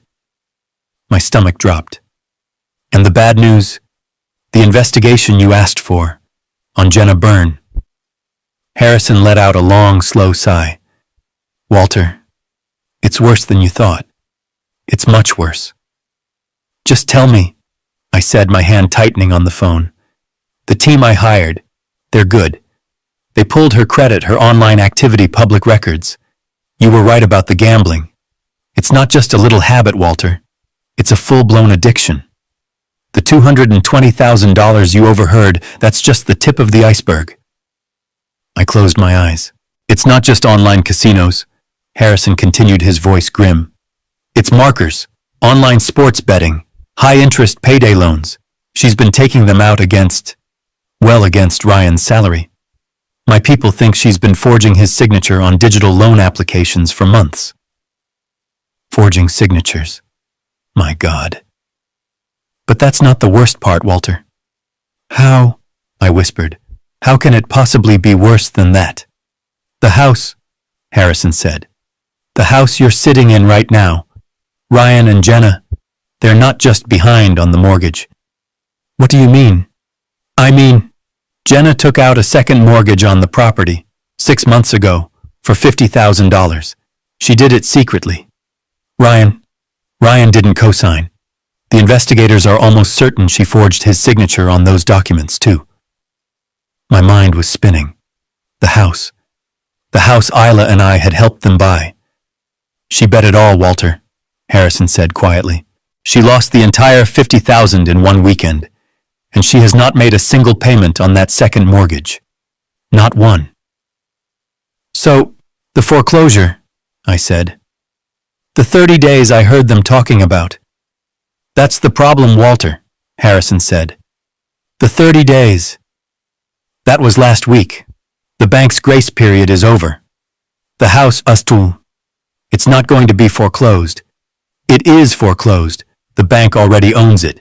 The auction, It's scheduled for this Friday. In 3 days. 3 days. I looked around the glass walls of my prison. This house. It was already gone. Ryan, I whispered.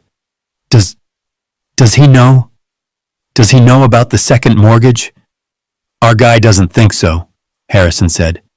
He knows about the gambling. He knows about the debt. But he thinks they're just late on the first mortgage. He has no idea she leveraged the entire roof over his head. He has no idea that in 72 hours the bank is going to kick them. And you, to the curb. I finally understood. Jenna's panic, her desperation, the doctor. This wasn't just a plan to get rid of me. This wasn't just a plan to get my pension. This was a last-ditch frantic Hail Mary pass. She wasn't trying to get money. She was trying to replace the money she had stolen. She was hoping to get guardianship, find some assets, any assets, maybe the non-existent inheritance she thought I was hiding, and use it to plug the gaping, bleeding wound of their finances before Ryan found out she hadn't just bankrupted them. She had made them homeless. The doctor wasn't just her key to Golden Meadows. He was her key to survival. Walter, Harrison said, pulling me back. Walter, are you there? I'm here, I said. My voice was perfectly calm. The rage was gone. The fear was gone. All that was left was a cold, perfect, terrible clarity. What time is it in Wyoming, Harrison? 6:30 a.m. Why? I need you to do one more thing. I need you to call that consortium back, the one that just bought the farm. What, why? I need you to buy something for me, here, in Ohio. Buy what? A house, I said, or more specifically, a mortgage. I looked through the glass door into the dark, quiet kitchen. I need you to find out which bank holds the note on this property, I said. Both notes, the first and the second mortgage, and I want you to buy them. I want you to buy my son's debt, today. The doorbell rang at exactly 10 o'clock in the morning. I heard it from the living room armchair. Jenna and Ryan had moved me there an hour earlier, guiding me by the elbows as if I were a piece of antique china that might shatter. Let's get you settled in the comfortable chair, Walter. Jenna had chirped, her voice sickeningly bright. It's warmer out here. We have a visitor coming and we want you to be comfortable. She fluffed a pillow behind my back. Her hands smelled like expensive floral lotion. I just slumped into the chair, letting my head hang, playing the part of the frail, defeated old man. Ryan stood by the fireplace, his face pale and slick with a thin layer of sweat. He looked like a man walking to his own execution. He knew what this was. He knew it was wrong. But he was weak, a ship towed in the wake of his wife's ruthless ambition. I'll get it, Jenna called out, clapping her hands together. I heard her greet him at the door. Her voice was thick with fake emotion. Greg, thank you so much for coming on such short notice. We're at our wits' end. We're so worried. Of course, Jenna. Anything to help an old friend, a man's voice replied. It was smooth, confident, professional. A moment later, Dr. Smith walked into the living room. He was exactly as I remembered from the barbecue 2 years ago. Mid-50s, perfect gray hair, an expensive suit that probably cost more than my first car. He carried a polished brown leather briefcase. He looked at me, and his practiced friendly smile clicked into place. And this must be Walter, he said, extending a hand. I just blinked at him, my eyes wide and watery. I didn't take his hand.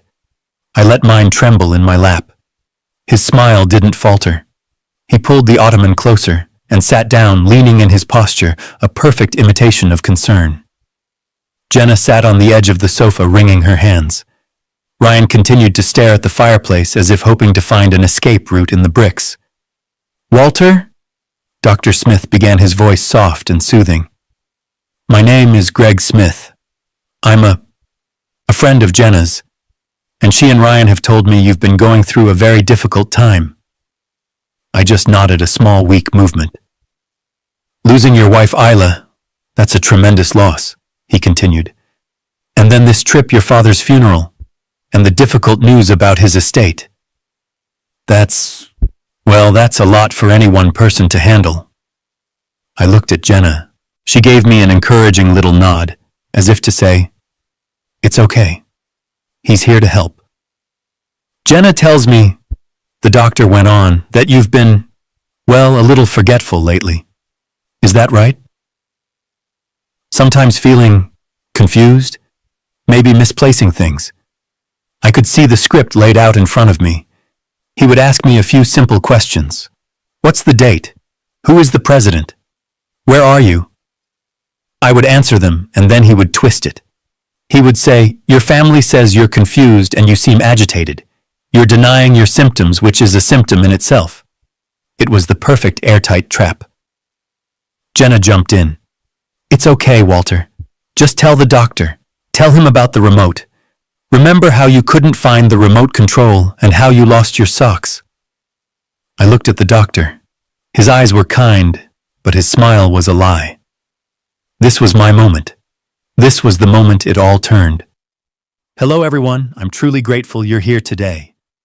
Before we go any further, please like the video, subscribe to the channel, and tell me in the comments where you're watching from. And I want to ask you something. Honestly, if you were standing outside that door, hearing your family plan, your future, would you walk in or stay silent? Just a quick note before we continue this story includes some fictional elements added for narrative and educational purposes. Any similarities to real names or situations are unintentional, but the message you're about to hear is completely real. I took a slow, deep breath. The performance was over. The slumped, frail old man disappeared. I sat up straight in the armchair. My spine felt like steel. I looked Dr. Greg Smith directly in his practiced lying eyes. My voice, when it came out, was not the weak whisper of a confused man. It was the voice of a 70-year-old who had run a factory floor for 40 years. It was cold, it was clear, and it did not tremble. You can go now, doctor. The smile on Smith's face faltered. It didn't fall. It just stuck. I beg your pardon. Jenna's face tightened. The fake concern vanished. Walter, don't be rude. This is Dr. Smith. He's here to help. No, I said, my gaze still locked on the doctor. He's not. He's here to sign a piece of paper. He's here to commit perjury. He's here to help you steal my pension and my Social Security. Smith's face went from pale to a blotchy red. Now see here, Mr. Byrne. That is a very serious accusation. It's a serious crime, I said. I know who you are, Greg. I remember you from the barbecue. You're a family psychologist, not a geriatric specialist. And I am not your patient, so I'll say it again. You can leave my house. My house? Jenna stammered, shooting to her feet. Ryan finally turned from the fireplace, his face a mask of pure white-hot panic. Dad, what are you doing? This is my house, Walter. Jenna shrieked, her voice cracking. And you are. You're confused. This is exactly what we were talking about. You're paranoid. You're having an episode. Am I? I turned my gaze on her. The cold anger I had held back for 8 days finally washed over me. Am I paranoid, Jenna? Or do I just have good hearing? Am I paranoid to know that you were planning to put me in Golden Meadows? The room just stopped. The name. I had said the name. The words hung in the air like a death sentence. Jenna's mouth opened, and a little "oh" sound came out. She looked at Ryan, her eyes wide with animal panic. This wasn't in her script. Ryan looked like he was going to be sick. He stumbled forward. Dad, you heard us. Every word. I said, my voice like gravel. Through the front door. He's a financial black hole. Golden Meadows. It's him or us. Every single word. Dr. Smith didn't need any more. He saw the trap he'd just walked into. He snapped his briefcase shut. I think I'm in the wrong place. This is a private family matter. I should be going. Yes, I said. You should. He didn't walk to the door. He fled. We heard the front door open and slam shut. And then there was a silence. It was just me, my son, and his wife. Jenna stared at me, her face white. You spied on us, she whispered. No, I said. I listened. And then for 8 days, I watched. You pretended, she shrieked, her rage coming back. All week you sat there, pretending to be sick, pretending to be confused. I didn't have to pretend very hard, did I? I said. I stood up from the armchair. I suddenly felt stronger than I had in years. You made it easy. The cold room, the stolen remote, the scraps of food. You locked me in last night, Jenna.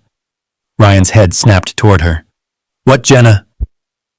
You locked him in. It was for his own good, she screamed. He's clearly not well. He's senile. He's lying. He's making it all up. Am I lying, Jenna? I took a step toward her. Am I lying about Golden Meadows? She flinched. She actually took a step back. You did all this, I said, my voice quiet again. You were willing to destroy my life. You were willing to throw me in a hole to die, all because you thought I was poor, because you thought I was a burden. You are, she spat, her composure gone. You're a leech. You came here with nothing but debts. That, I said, that is where you are wrong. That, I said. My voice was suddenly calm, and the calmness of it seemed to startle her more than if I had yelled. She stopped, her mouth still open, breathing hard. That is where you are wrong, Jenna. What did you say? I said you're wrong, I repeated. And that's why I lied. Ryan, who had been frozen by the fireplace, finally looked at me. Lied. Dad. What lie? I looked at Jenna. I watched her pupils, already wide with anger, narrow into confused slits. My father, Hector, he didn't leave me any debts, I said. I let the words land one by one like stones dropping into a deep, dark well. He didn't leave me taxes. He didn't leave me nothing. Then, what? Ryan stammered, taking a half step forward. Then what did he leave you? I held Jenna's gaze. I didn't look away. He left me $18 million. Silence. The word just hung in the air of the messy living room. $18 million. It wasn't a sound. It was a physical object. It sucked all the air out of the room. Ryan's mouth opened a little O of disbelief. He just stared. He looked from me to Jenna and back to me as if he was sure he'd misheard, as if his senile old father had finally completely lost his mind. Jenna's face. It was a painting of disbelief.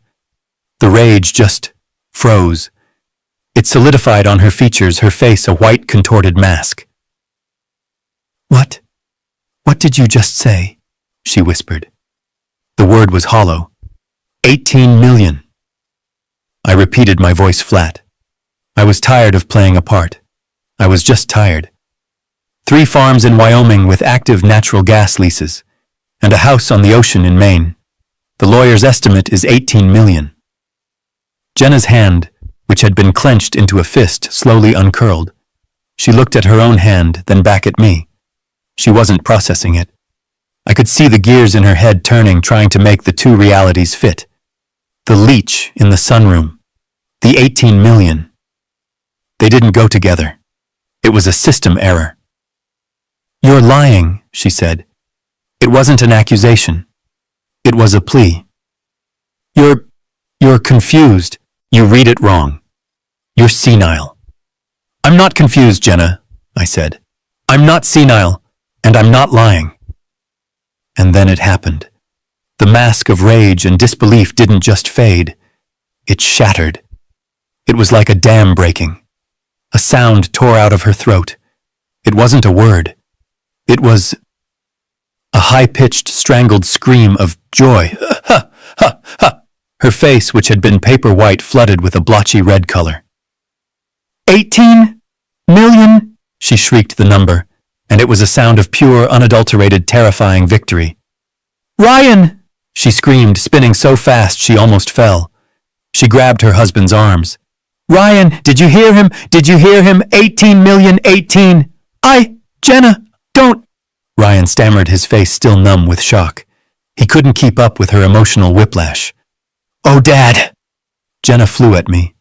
Before I could so much as raise my hands, her arms were locked around my neck in a hug so tight it was suffocating. I could smell the floral lotion from her hands, the hairspray from her perfect ponytail. "You were joking!" she cried, her voice muffled in the shoulder of my old worn-out coat. "Oh, you were just joking. You terrible, wonderful, terrible old man, a joke. That's what it was. The debts, the taxes. You were playing a joke on us." She pulled back, her hands gripping my shoulders. Her face was a terrifying picture of happiness. Tears streamed down her cheeks, washing away her mascara. But her eyes were dancing. They were bright, hard, and calculating. "We're rich, Ryan, we're rich," she yelled, looking back at him over her shoulder. Then she turned back to me, her smile so wide it looked painful. Her grip on my arms was bruising. "Oh, Dad, we're so sorry. You must have been so upset thinking we believed you. We were just playing along with your little joke, weren't we? Ryan, we knew you were kidding." Ryan just blinked, his face completely pale. He looked sick. "You don't have to go anywhere," Jenna said, her voice dropping back into that syrupy, cooing, spider-to-the-fly tone. Golden Meadows. What a silly, horrible idea. Why would you ever go there? We'll take care of you. We'll take care of everything.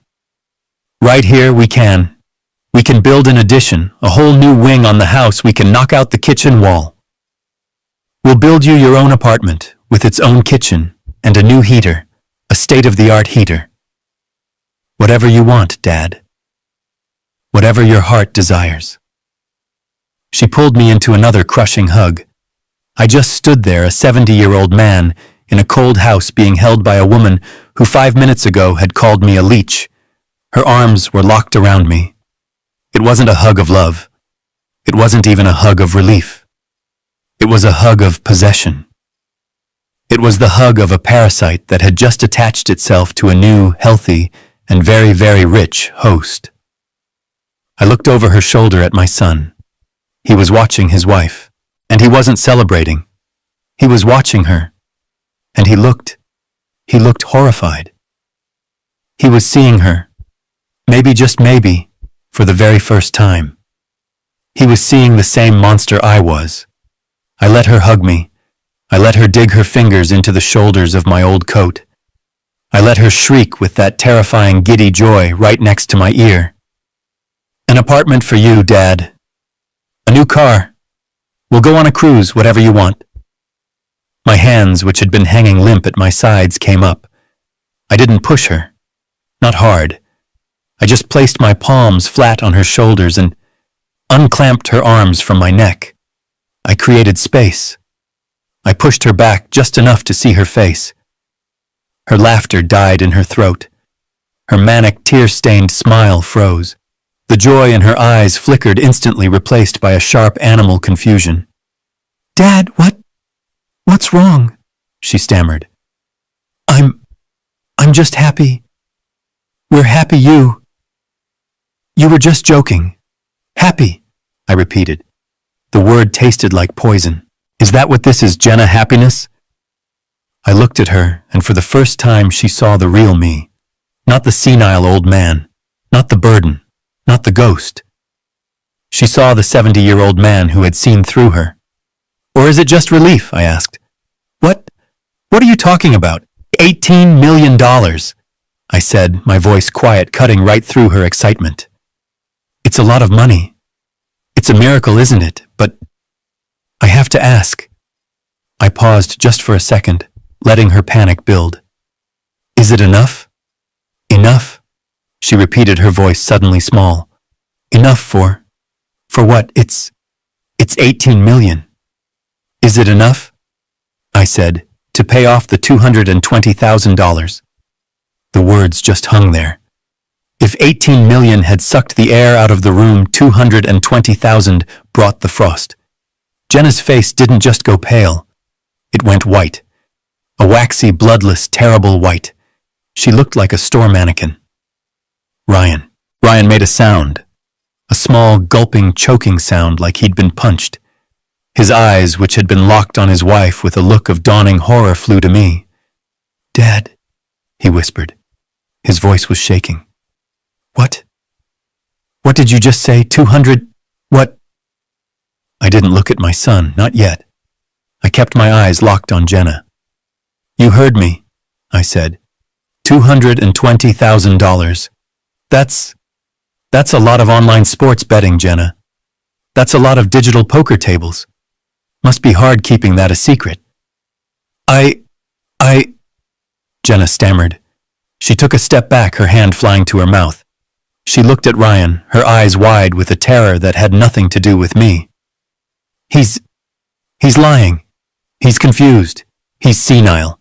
He's making it all up. Ryan, he's just saying numbers. Am I? I asked. Am I making up the online loan applications? The ones you forged his signature on? Am I making up the payday loans? The markers? Am I making up the collection agency that's been calling his office? Jenna, Ryan said. His voice wasn't a whisper anymore. It was low. It was deep. It was dangerous.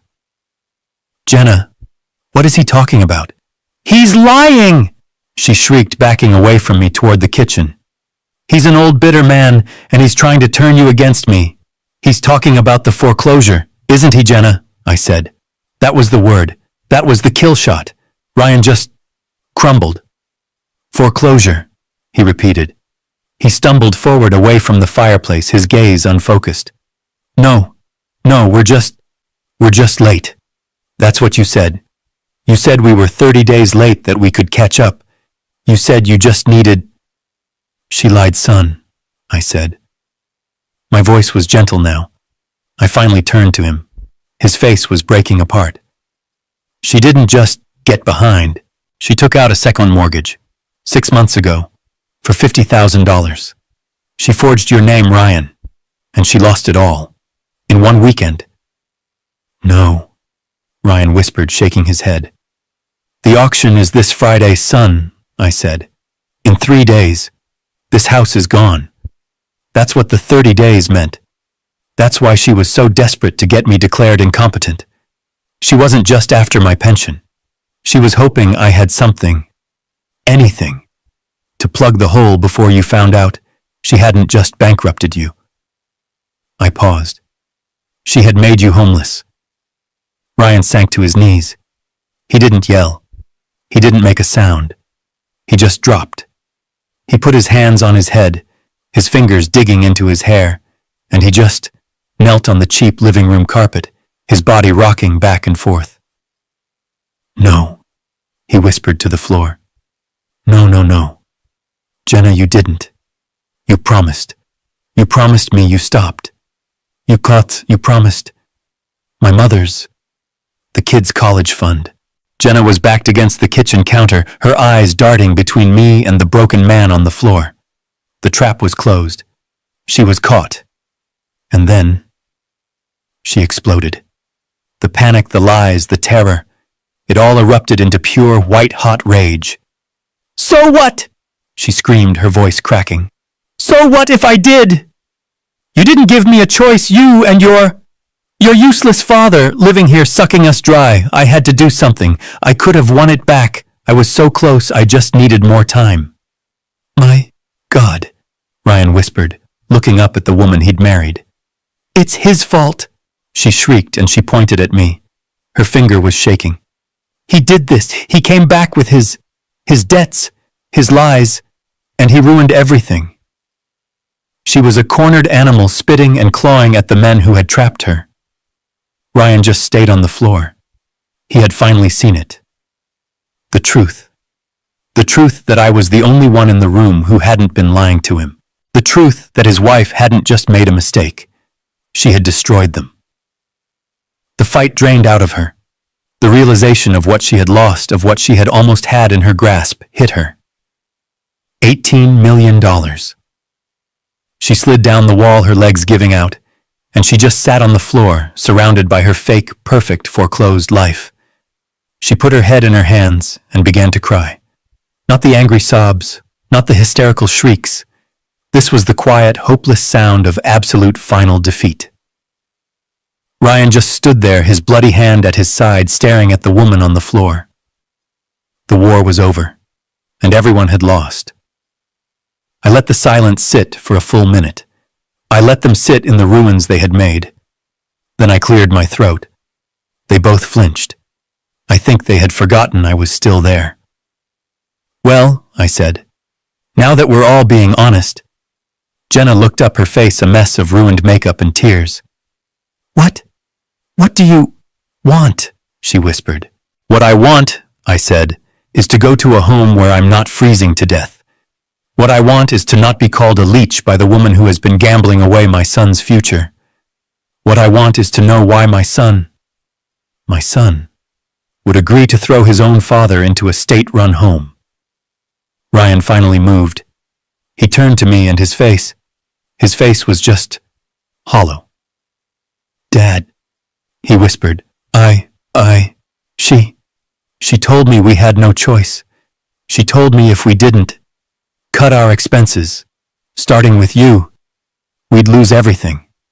I didn't know why we were losing everything.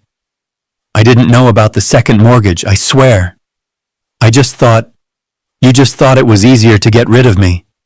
I finished for him. He didn't answer. He just looked at the floor. And that was all the answer I needed. Well, I said, I have good news, Jenna.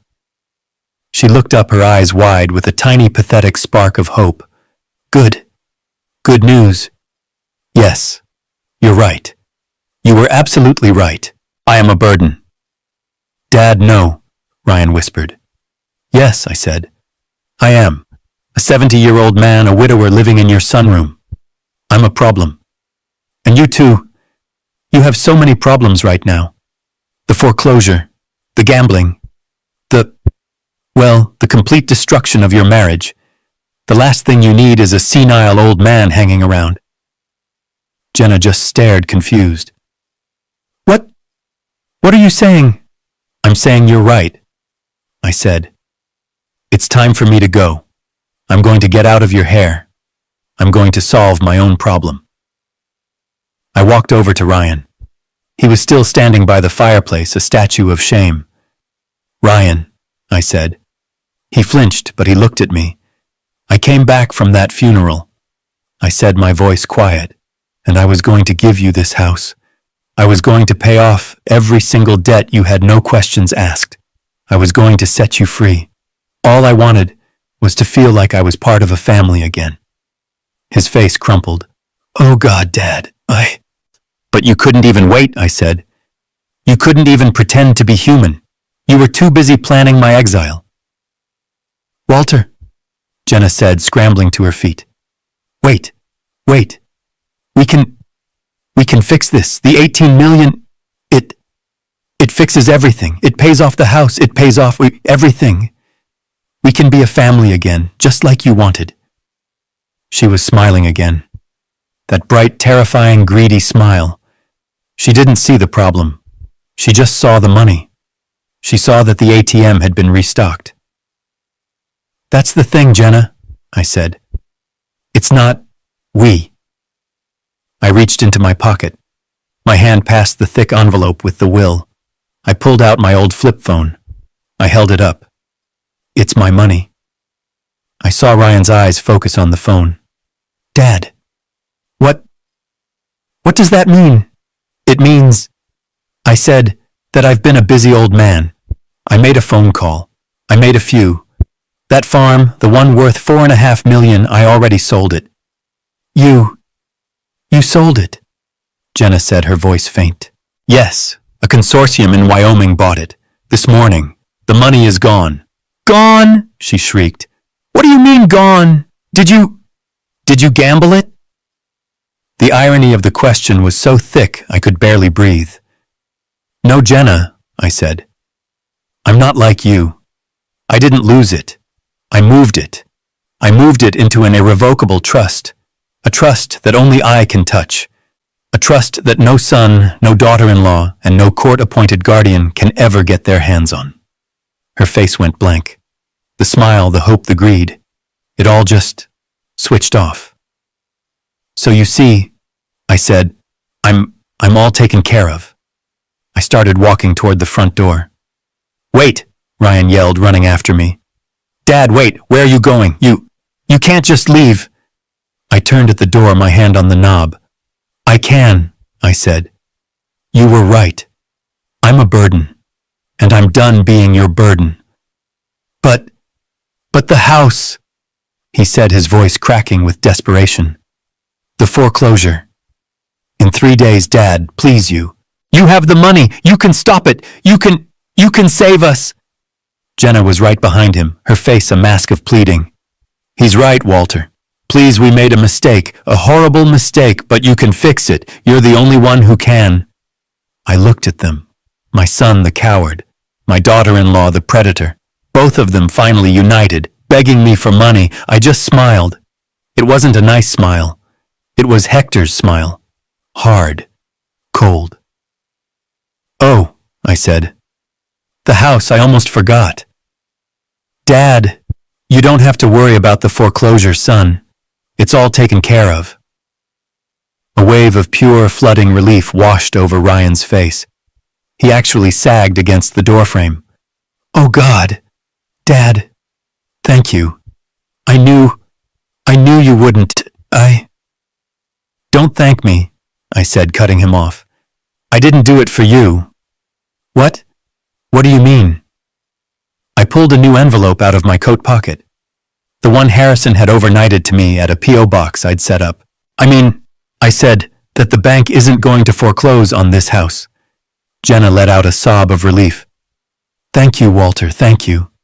The bank isn't foreclosing, I said, because the bank doesn't own this house anymore. I looked them both right in the eye. As of 9 a.m. this morning, my trust bought the debt. Both mortgages.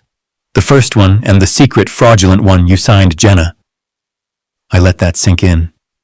I don't understand, Ryan said. It means, I said that I paid it all off. This house is free and clear. Jenna burst into tears, lunging for me again. You saved us. You saved us, Walter. I knew you would. I put my hand up, a firm, flat palm. She stopped.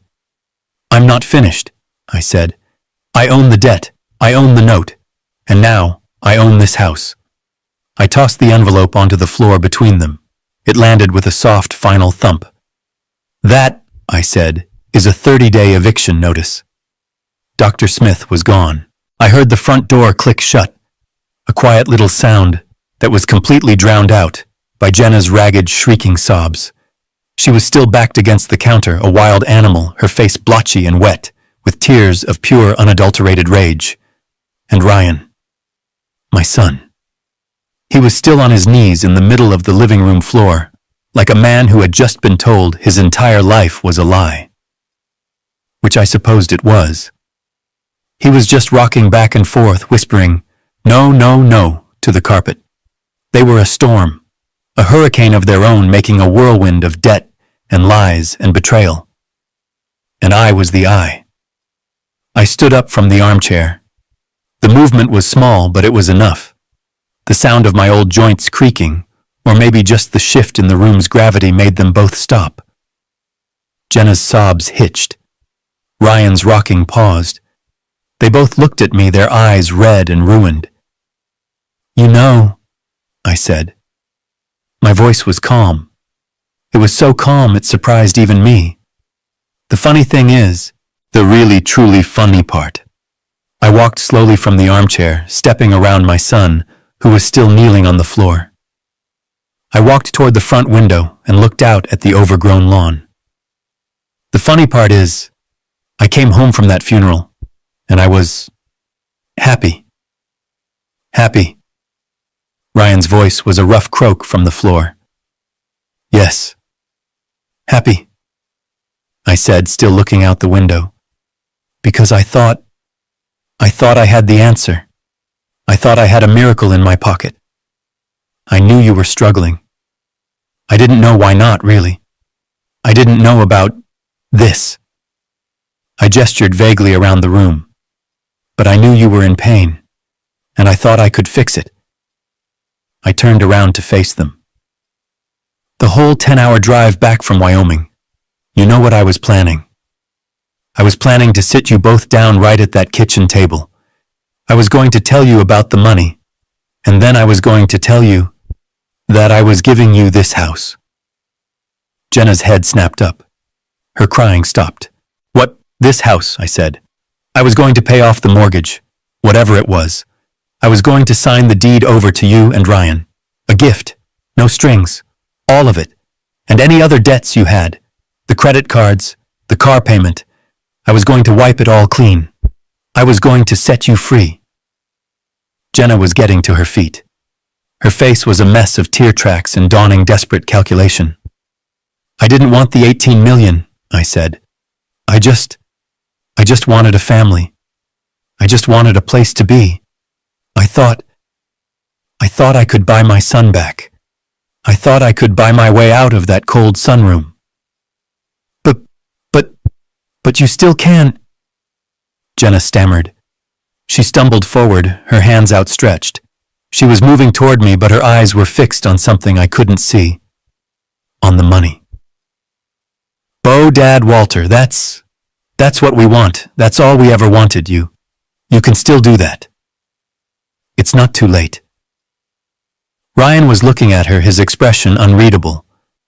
Jenna, stop. No! She shrieked, ignoring him and lunging at me. She didn't hug me this time. She grabbed the front of my old coat. Her knuckles were white. Walter, please listen to me, you were right. We made a mistake, a horrible, terrible mistake. I was sick, you understand.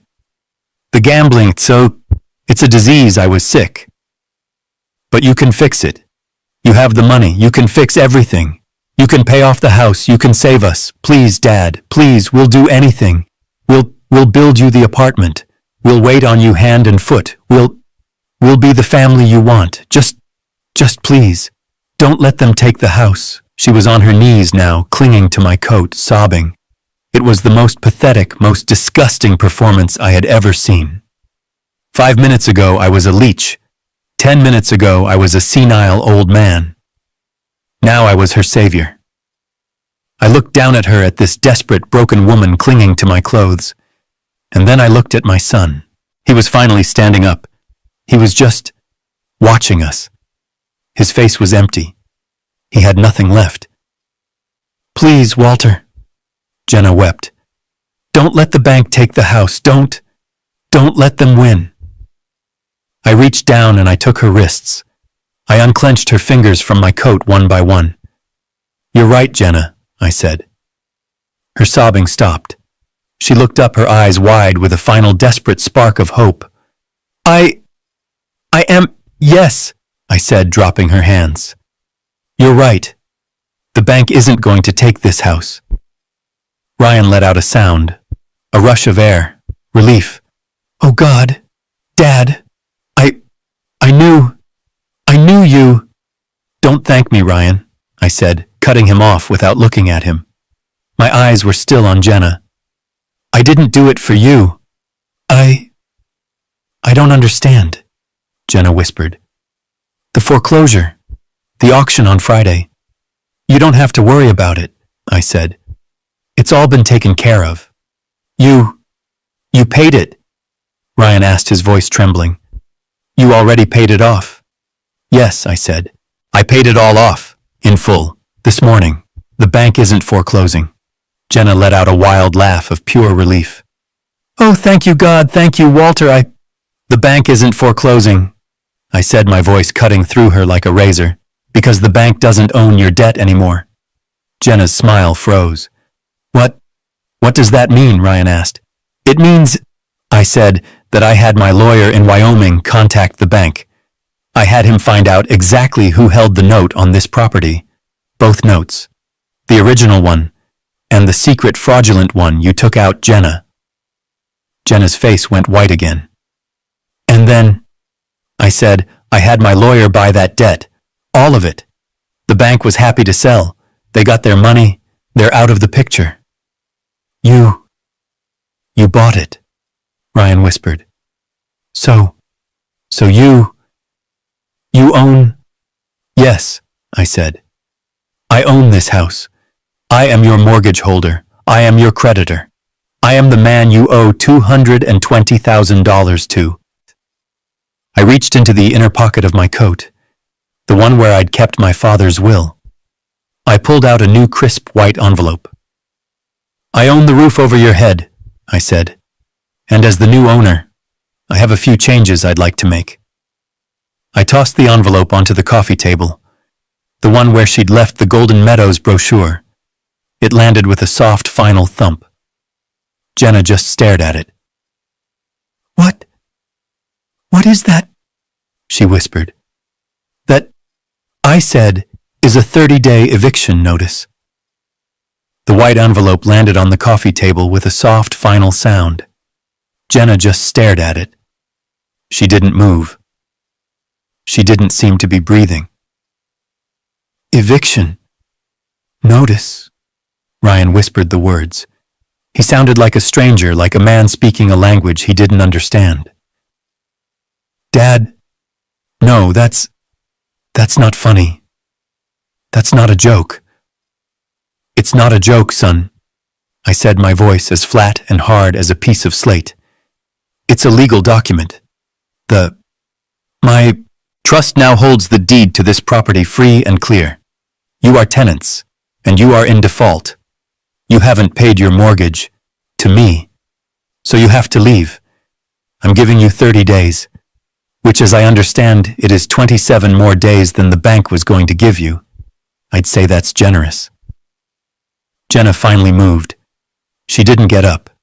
She just looked from the envelope to my face and the confusion was gone. The hope was gone. The rage was gone. All that was left was a pure blank nothing. You're kicking us out, she whispered.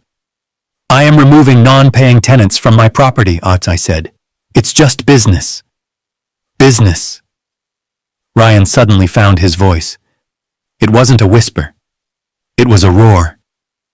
He lunged forward, not at me, but at her. He grabbed her by the arm, hauling her to her feet. Business, this is our life, and you did this. Ryan, stop, you're hurting me, she shrieked, trying to pull away. You lied to me, he shouted, his face inches from hers. You lied. You lied about the money. You lied about the house. You lied about everything. My father came home with $18 million, and you tried to have him locked up. You called him a leech. I didn't know, she screamed, clawing at his hands. How could I know? I thought he was poor. I thought he was dragging us down. He wasn't dragging us down, Ryan yelled, shaking her. You with your gambling. You gambled away my mother's money. You gambled away our house. I did it for us, she cried. To give us a better life, a life you couldn't give me. It was ugly. It was the raw, terrible truth of their marriage exploding in the middle of the living room right in front of me. The man who had paid for the stage they were performing on. I just stood by the front door and watched. A better life. Ryan laughed, that same dead, hollow laugh from the other night. This is a better life, Jenna. We're being evicted. We have nothing. We have less than nothing. No! She screamed, finally tearing herself free from him.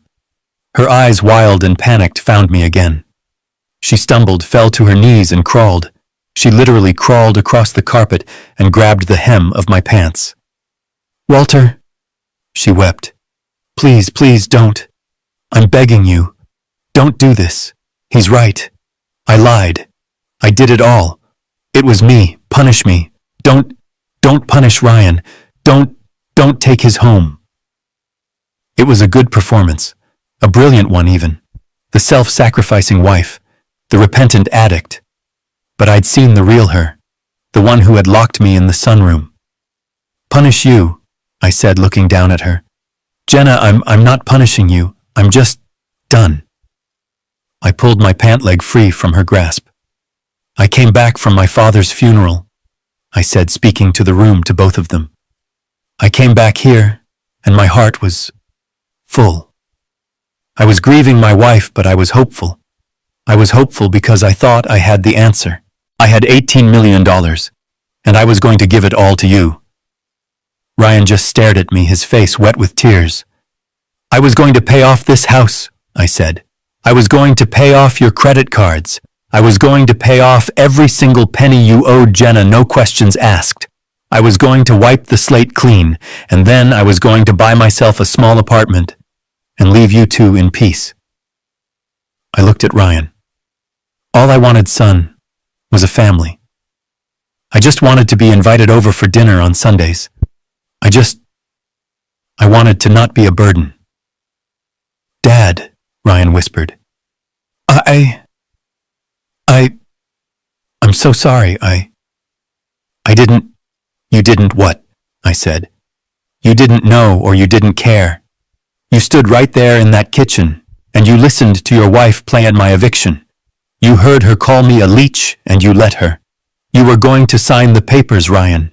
You were going to put your father, the man who raised you, into a state-run home. For money. For a house you were losing anyway.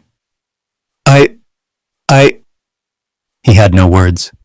Because there were no words. You made your choice, I said.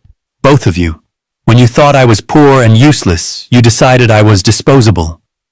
Jenna was back on her feet, the tears gone, her face hard again. So, this is it. Revenge, you get rich, and you throw your own family out onto the street. That's your big noble plan. No, I said. This isn't revenge, this is just consequences. You don't get to treat people like trash and then ask them for help. You don't get to lock a man in a cold room and then beg him to pay your bills. I turned my back on them. I put my hand on the doorknob.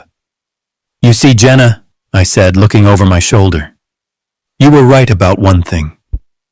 You and we are alike. You're a gambler. And so am I. You gambled your house, you gambled your marriage, you gambled my son's future. And you lost. And you, Ryan asked, his voice shaking. I gambled too, I said. 8 days ago. I gambled that my son deep down was still a good man. I gambled that if I was just pathetic enough, he would finally stand up and do the right thing. I looked at him, and my heart finally truly broke. I lost too. I opened the front door. The cool, fresh morning air hit my face. It felt like the first real breath I'd taken in 8 months. Wait, Jenna shrieked. Where are we supposed to go? What are we supposed to do? I stopped in the doorway. I looked at the two of them, a ruined man and a venomous woman standing in the middle of a house that was no longer theirs. Honestly, Jenna, I said, I don't care. I walked out the front door. I didn't slam it. I just closed it gently behind me. I heard the lock click. I walked down the cracked concrete path past Isla's overgrown roses. I got into my old truck, the one with the $18 million will still tucked in the glove box. I started the engine, and I drove away. As I turned the corner, I saw Ryan, my son, stumble out onto the front lawn. He was just standing there watching me leave. I didn't stop. I just kept driving. I looked at them. My son, the coward. My daughter-in-law, the predator. Both of them finally united, begging me for money. I just smiled. It wasn't a nice smile. It was Hector's smile. Hard. Cold. Oh, I said. The house, I almost forgot about that. Dad, Ryan whispered. His face streaked with tears, his eyes lighting up with a desperate, pathetic hope. You don't have to worry about the foreclosure, son, I said. You don't have to worry about the bank. It's all taken care of. A wave of pure flooding relief washed over Ryan's face. He actually sagged against the wall, his legs giving out. Oh God, Dad, thank you. Thank you. I knew you wouldn't. Jenna let out a wild, high-pitched sob, but this time it was a sound of absolute relief. She scrambled to her feet, laughing and crying at the same time. "Oh, Walter, Bo, thank you, I knew you still loved us. I knew you would fix it." "Don't thank me," I said. My voice was quiet, and it sliced right through her relieved sobs. She stopped. "I didn't do it for you." Jenna's smile froze. What do you mean?" I said that the bank isn't going to foreclose on this house." I paused just to let them hang on that one good piece of news. "The bank isn't foreclosing, because the bank doesn't own your debt anymore." Ryan frowned. I don't understand." "It's simple, son," I said. "I had my lawyer in Wyoming contact the bank this morning, the one that holds your first mortgage, and the other bank, Jenna, the one that holds the secret fraudulent $50,000 note you took out." Jenna's face went white again. "And then?" I said, "I had my lawyer buy that debt, all of it. The bank was happy to sell. They got their money. They're out of the picture. As of 9 a.m. this morning, my $4.5 million trust, my irrevocable, untouchable trust, bought every penny you owe." I let that sink in. Jenna was the first to process it. A slow, watery, greedy smile spread across her face. Oh, Walter," she breathed. She thought it was a gift. She thought she was safe. She thought the ATM had just paid the bill. She thought, "He's still a fool." You paid it off." Ryan whispered, his eyes wide with a hope that almost broke my heart. "Yes," I said. "I paid it all off. This house is free and clear." Jenna burst into fresh tears, lunging forward to hug me. You saved us, Walter. I knew you would, I knew." I put my hand up, a firm, flat palm in the air between us. She stopped, her arms outstretched, her face a mask of confusion. "I'm not finished," I said. I looked at Jenna. "You're right. I paid the debt. But you didn't. You still owe every cent. The bank just doesn't hold the note anymore." I looked at both of them, my son and his wife, standing in the living room they thought they had just saved. "I do." The confusion on their faces was absolute. "I am your mortgage holder," I said. "I am your creditor. I am the man you owe $220,000 to, plus the rest of the original mortgage. I own this house. You are just living in it." "Dad," Ryan said, shaking his head, I don't... What does that mean?" I reached into the inner pocket of my coat, the one where I'd kept my father's will. I pulled out a new crisp white envelope, the one Harrison had overnighted to a post office box I'd set up 2 days ago. "It means, Ryan," I said, "that as the new legal owner of this property, I have a few changes I'd like to make." I tossed the envelope onto the coffee table, the one where she'd left the Golden Meadows brochure. It landed with a soft, final thump. Jenna just stared at it. She knew what it was before she even read it. What is that?" she whispered, her voice trembling. "That," I said, "is a 30-day eviction notice. I am terminating your tenancy. You have 30 days to get your things and get out of my house." I didn't wait for them to scream. I didn't wait for them to beg again. I just turned around. I heard Jenna shriek my name, a sound of pure animal rage. I heard Ryan yell, "Dad, wait, you can't." I just walked out the front door. I pulled it shut gently behind me. I heard the lock click. I walked down the cracked concrete path past Isla's overgrown roses. I got into my old truck, the one with the $18 million will still tucked in the glove box. I started the engine, and I drove away. As I turned the corner, I saw Ryan stumble out onto the front lawn. He was just standing there, a silhouette of a man watching his father drive away. I didn't stop, I just kept driving. I drove east. I didn't know where I was going. I just pointed the truck toward the rising sun, and I didn't look back. I drove for 2 days. I slept in a cheap motel in Pennsylvania, the kind with thin walls and a plastic ice bucket. I paid in cash. I sat on the strange, stiff bed, and I ate a bag of peanuts for dinner. I had $4.5 million locked in a trust, and I had never felt more alone in my entire life. But I wasn't a victim. I wasn't a ghost. I was just done. I kept driving east following a pull I didn't understand. I drove until the air changed, until it stopped smelling like damp Ohio soil and started to smell like sharp pine and cold, clean salt. I drove to Maine. I found the address on the deed, the one I'd only seen on paper. 14 Lighthouse Road. It wasn't a mansion. It was a small gray-shingled house perched on a cliff overlooking the Atlantic. It was strong-weathered and it looked like it belonged there. It looked like Hector. I unlocked the door with the key Harrison had overnighted to the post office box I'd set up. The air inside was still and cold, but it was a clean cold. It smelled of old wood and the sea. There was a bed, a solid table, and one good chair facing the ocean. It was more than the sunroom.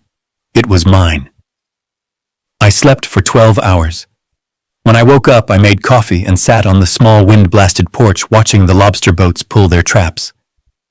My life as Walter Byrne, the burden was over. The next day, I called Harrison. "Walter," he said, his voice relieved. "We were wondering where you'd gone. The Ohio house. It's done. The 30 days were up. They moved out last week. We have the keys. The house is empty." "Good," I said, watching a gull hang motionless on the wind. "Sell it. Put it on the market." "And the rest of it?" he asked. "The other 2 farms in Wyoming, the ones with the gas leases." "Sell them," I said. "Sell everything. Liquidate it all, except this house in Maine. I'm keeping this house." Harrison was quiet for a moment. "Walter, that's the bulk of the estate. That's over $14 million conservatively." "I know," I said. "I know exactly what it is, and I know what I want to do with it." "What's that?" "I want to start something," I said. "I want to build something. I want to call it the Isla and Hector Byrne Trust." I explained my idea to him. A foundation. A non-profit.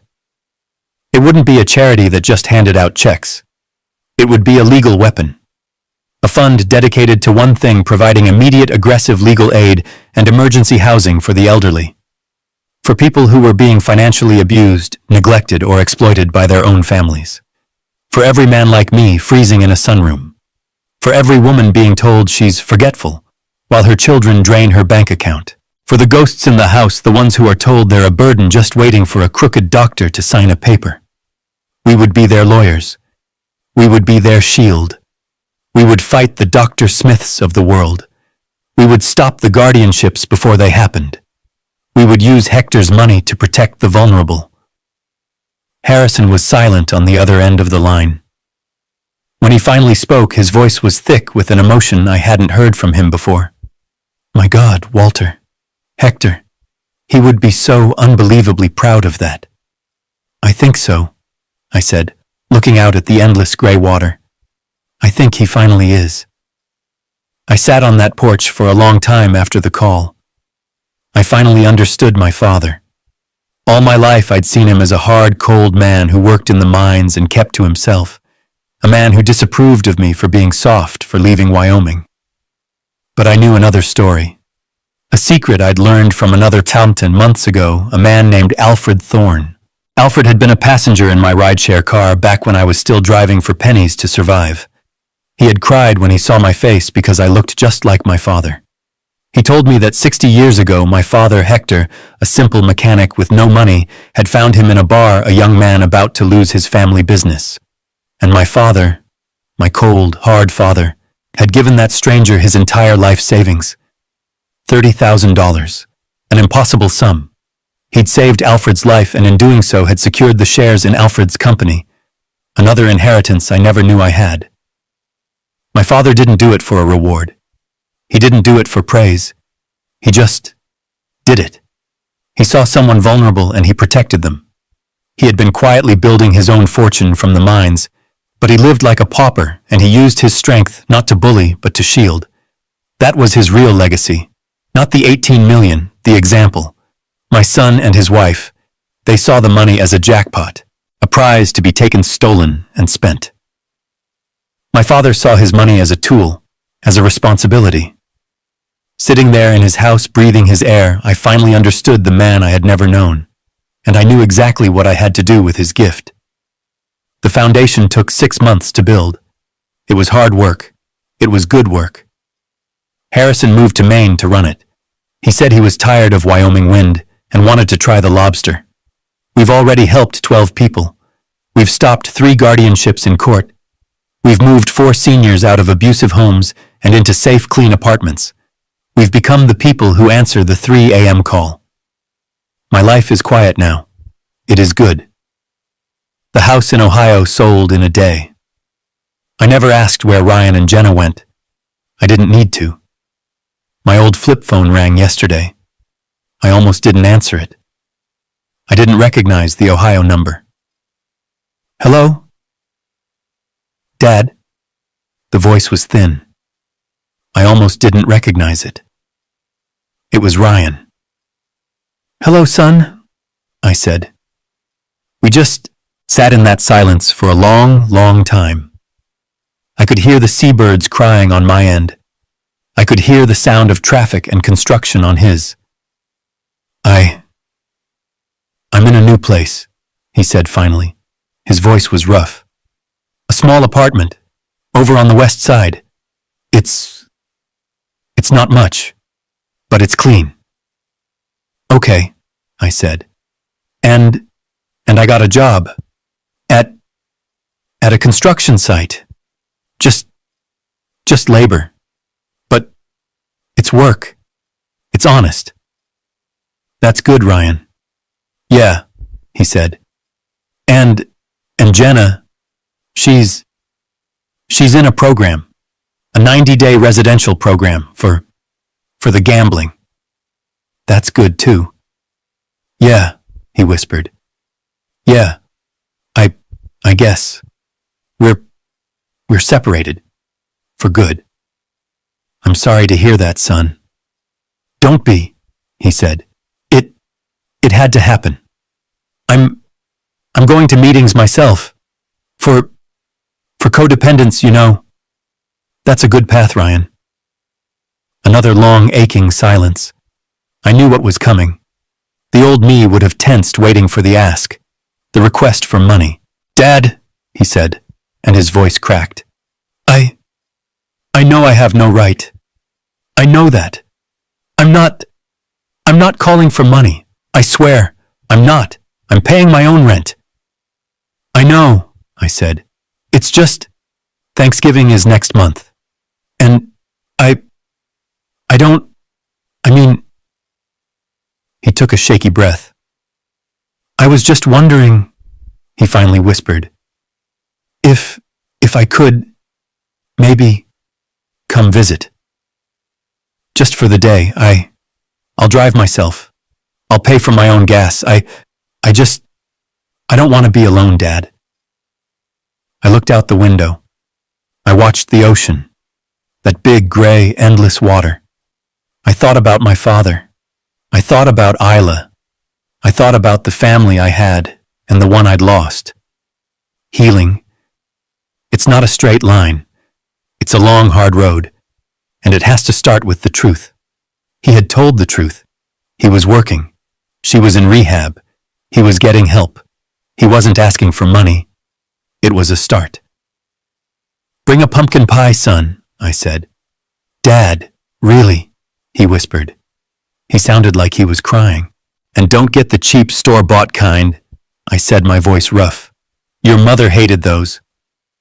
I heard a sound on the other end. It might have been a laugh. It might have been a sob. Okay, Dad, he whispered. Okay. I will. I hung up the phone. I sat there feeling the cool salt air on my face. The road back. It's a long one. For both of us. But I guess it has to start somewhere. My story. It could have ended in that cold sunroom. I could have been just another file in a cabinet at Golden Meadows, another confused old man whose family bled him dry and moved on. I learned something the hard way, sitting in that freezing dark. Sometimes the people closest to you, the ones who call you dad, are the ones who will hurt you the most. They see your grief as weakness. They see your age as confusion. And they see your life savings as their inheritance. Looking back now, I see my own mistakes clearly.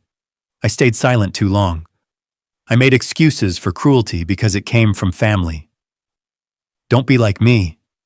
If something feels wrong, it probably is. Age, grief, or kindness should never make you disposable. I learned that trusting blindly can be dangerous, but trusting God gave me clarity when fear tried to take over. This story taught me that God doesn't always rescue us by changing people. Sometimes God rescues us by opening our eyes. My advice is simple: protect yourself, set boundaries early, and never trade your dignity for peace. God gives us wisdom, but we must choose to use it. If this story made you think, I invite you to comment below what lesson did you take from it, and what would you do differently in my place. If you found value here, please consider sharing this story and subscribing to the channel. It helps more than you know. Thank you sincerely for staying with me until the very end. And please be aware, the next story contains some fictional elements created for educational purposes. If this isn't for you, feel free to exit and choose content better suited to your interests.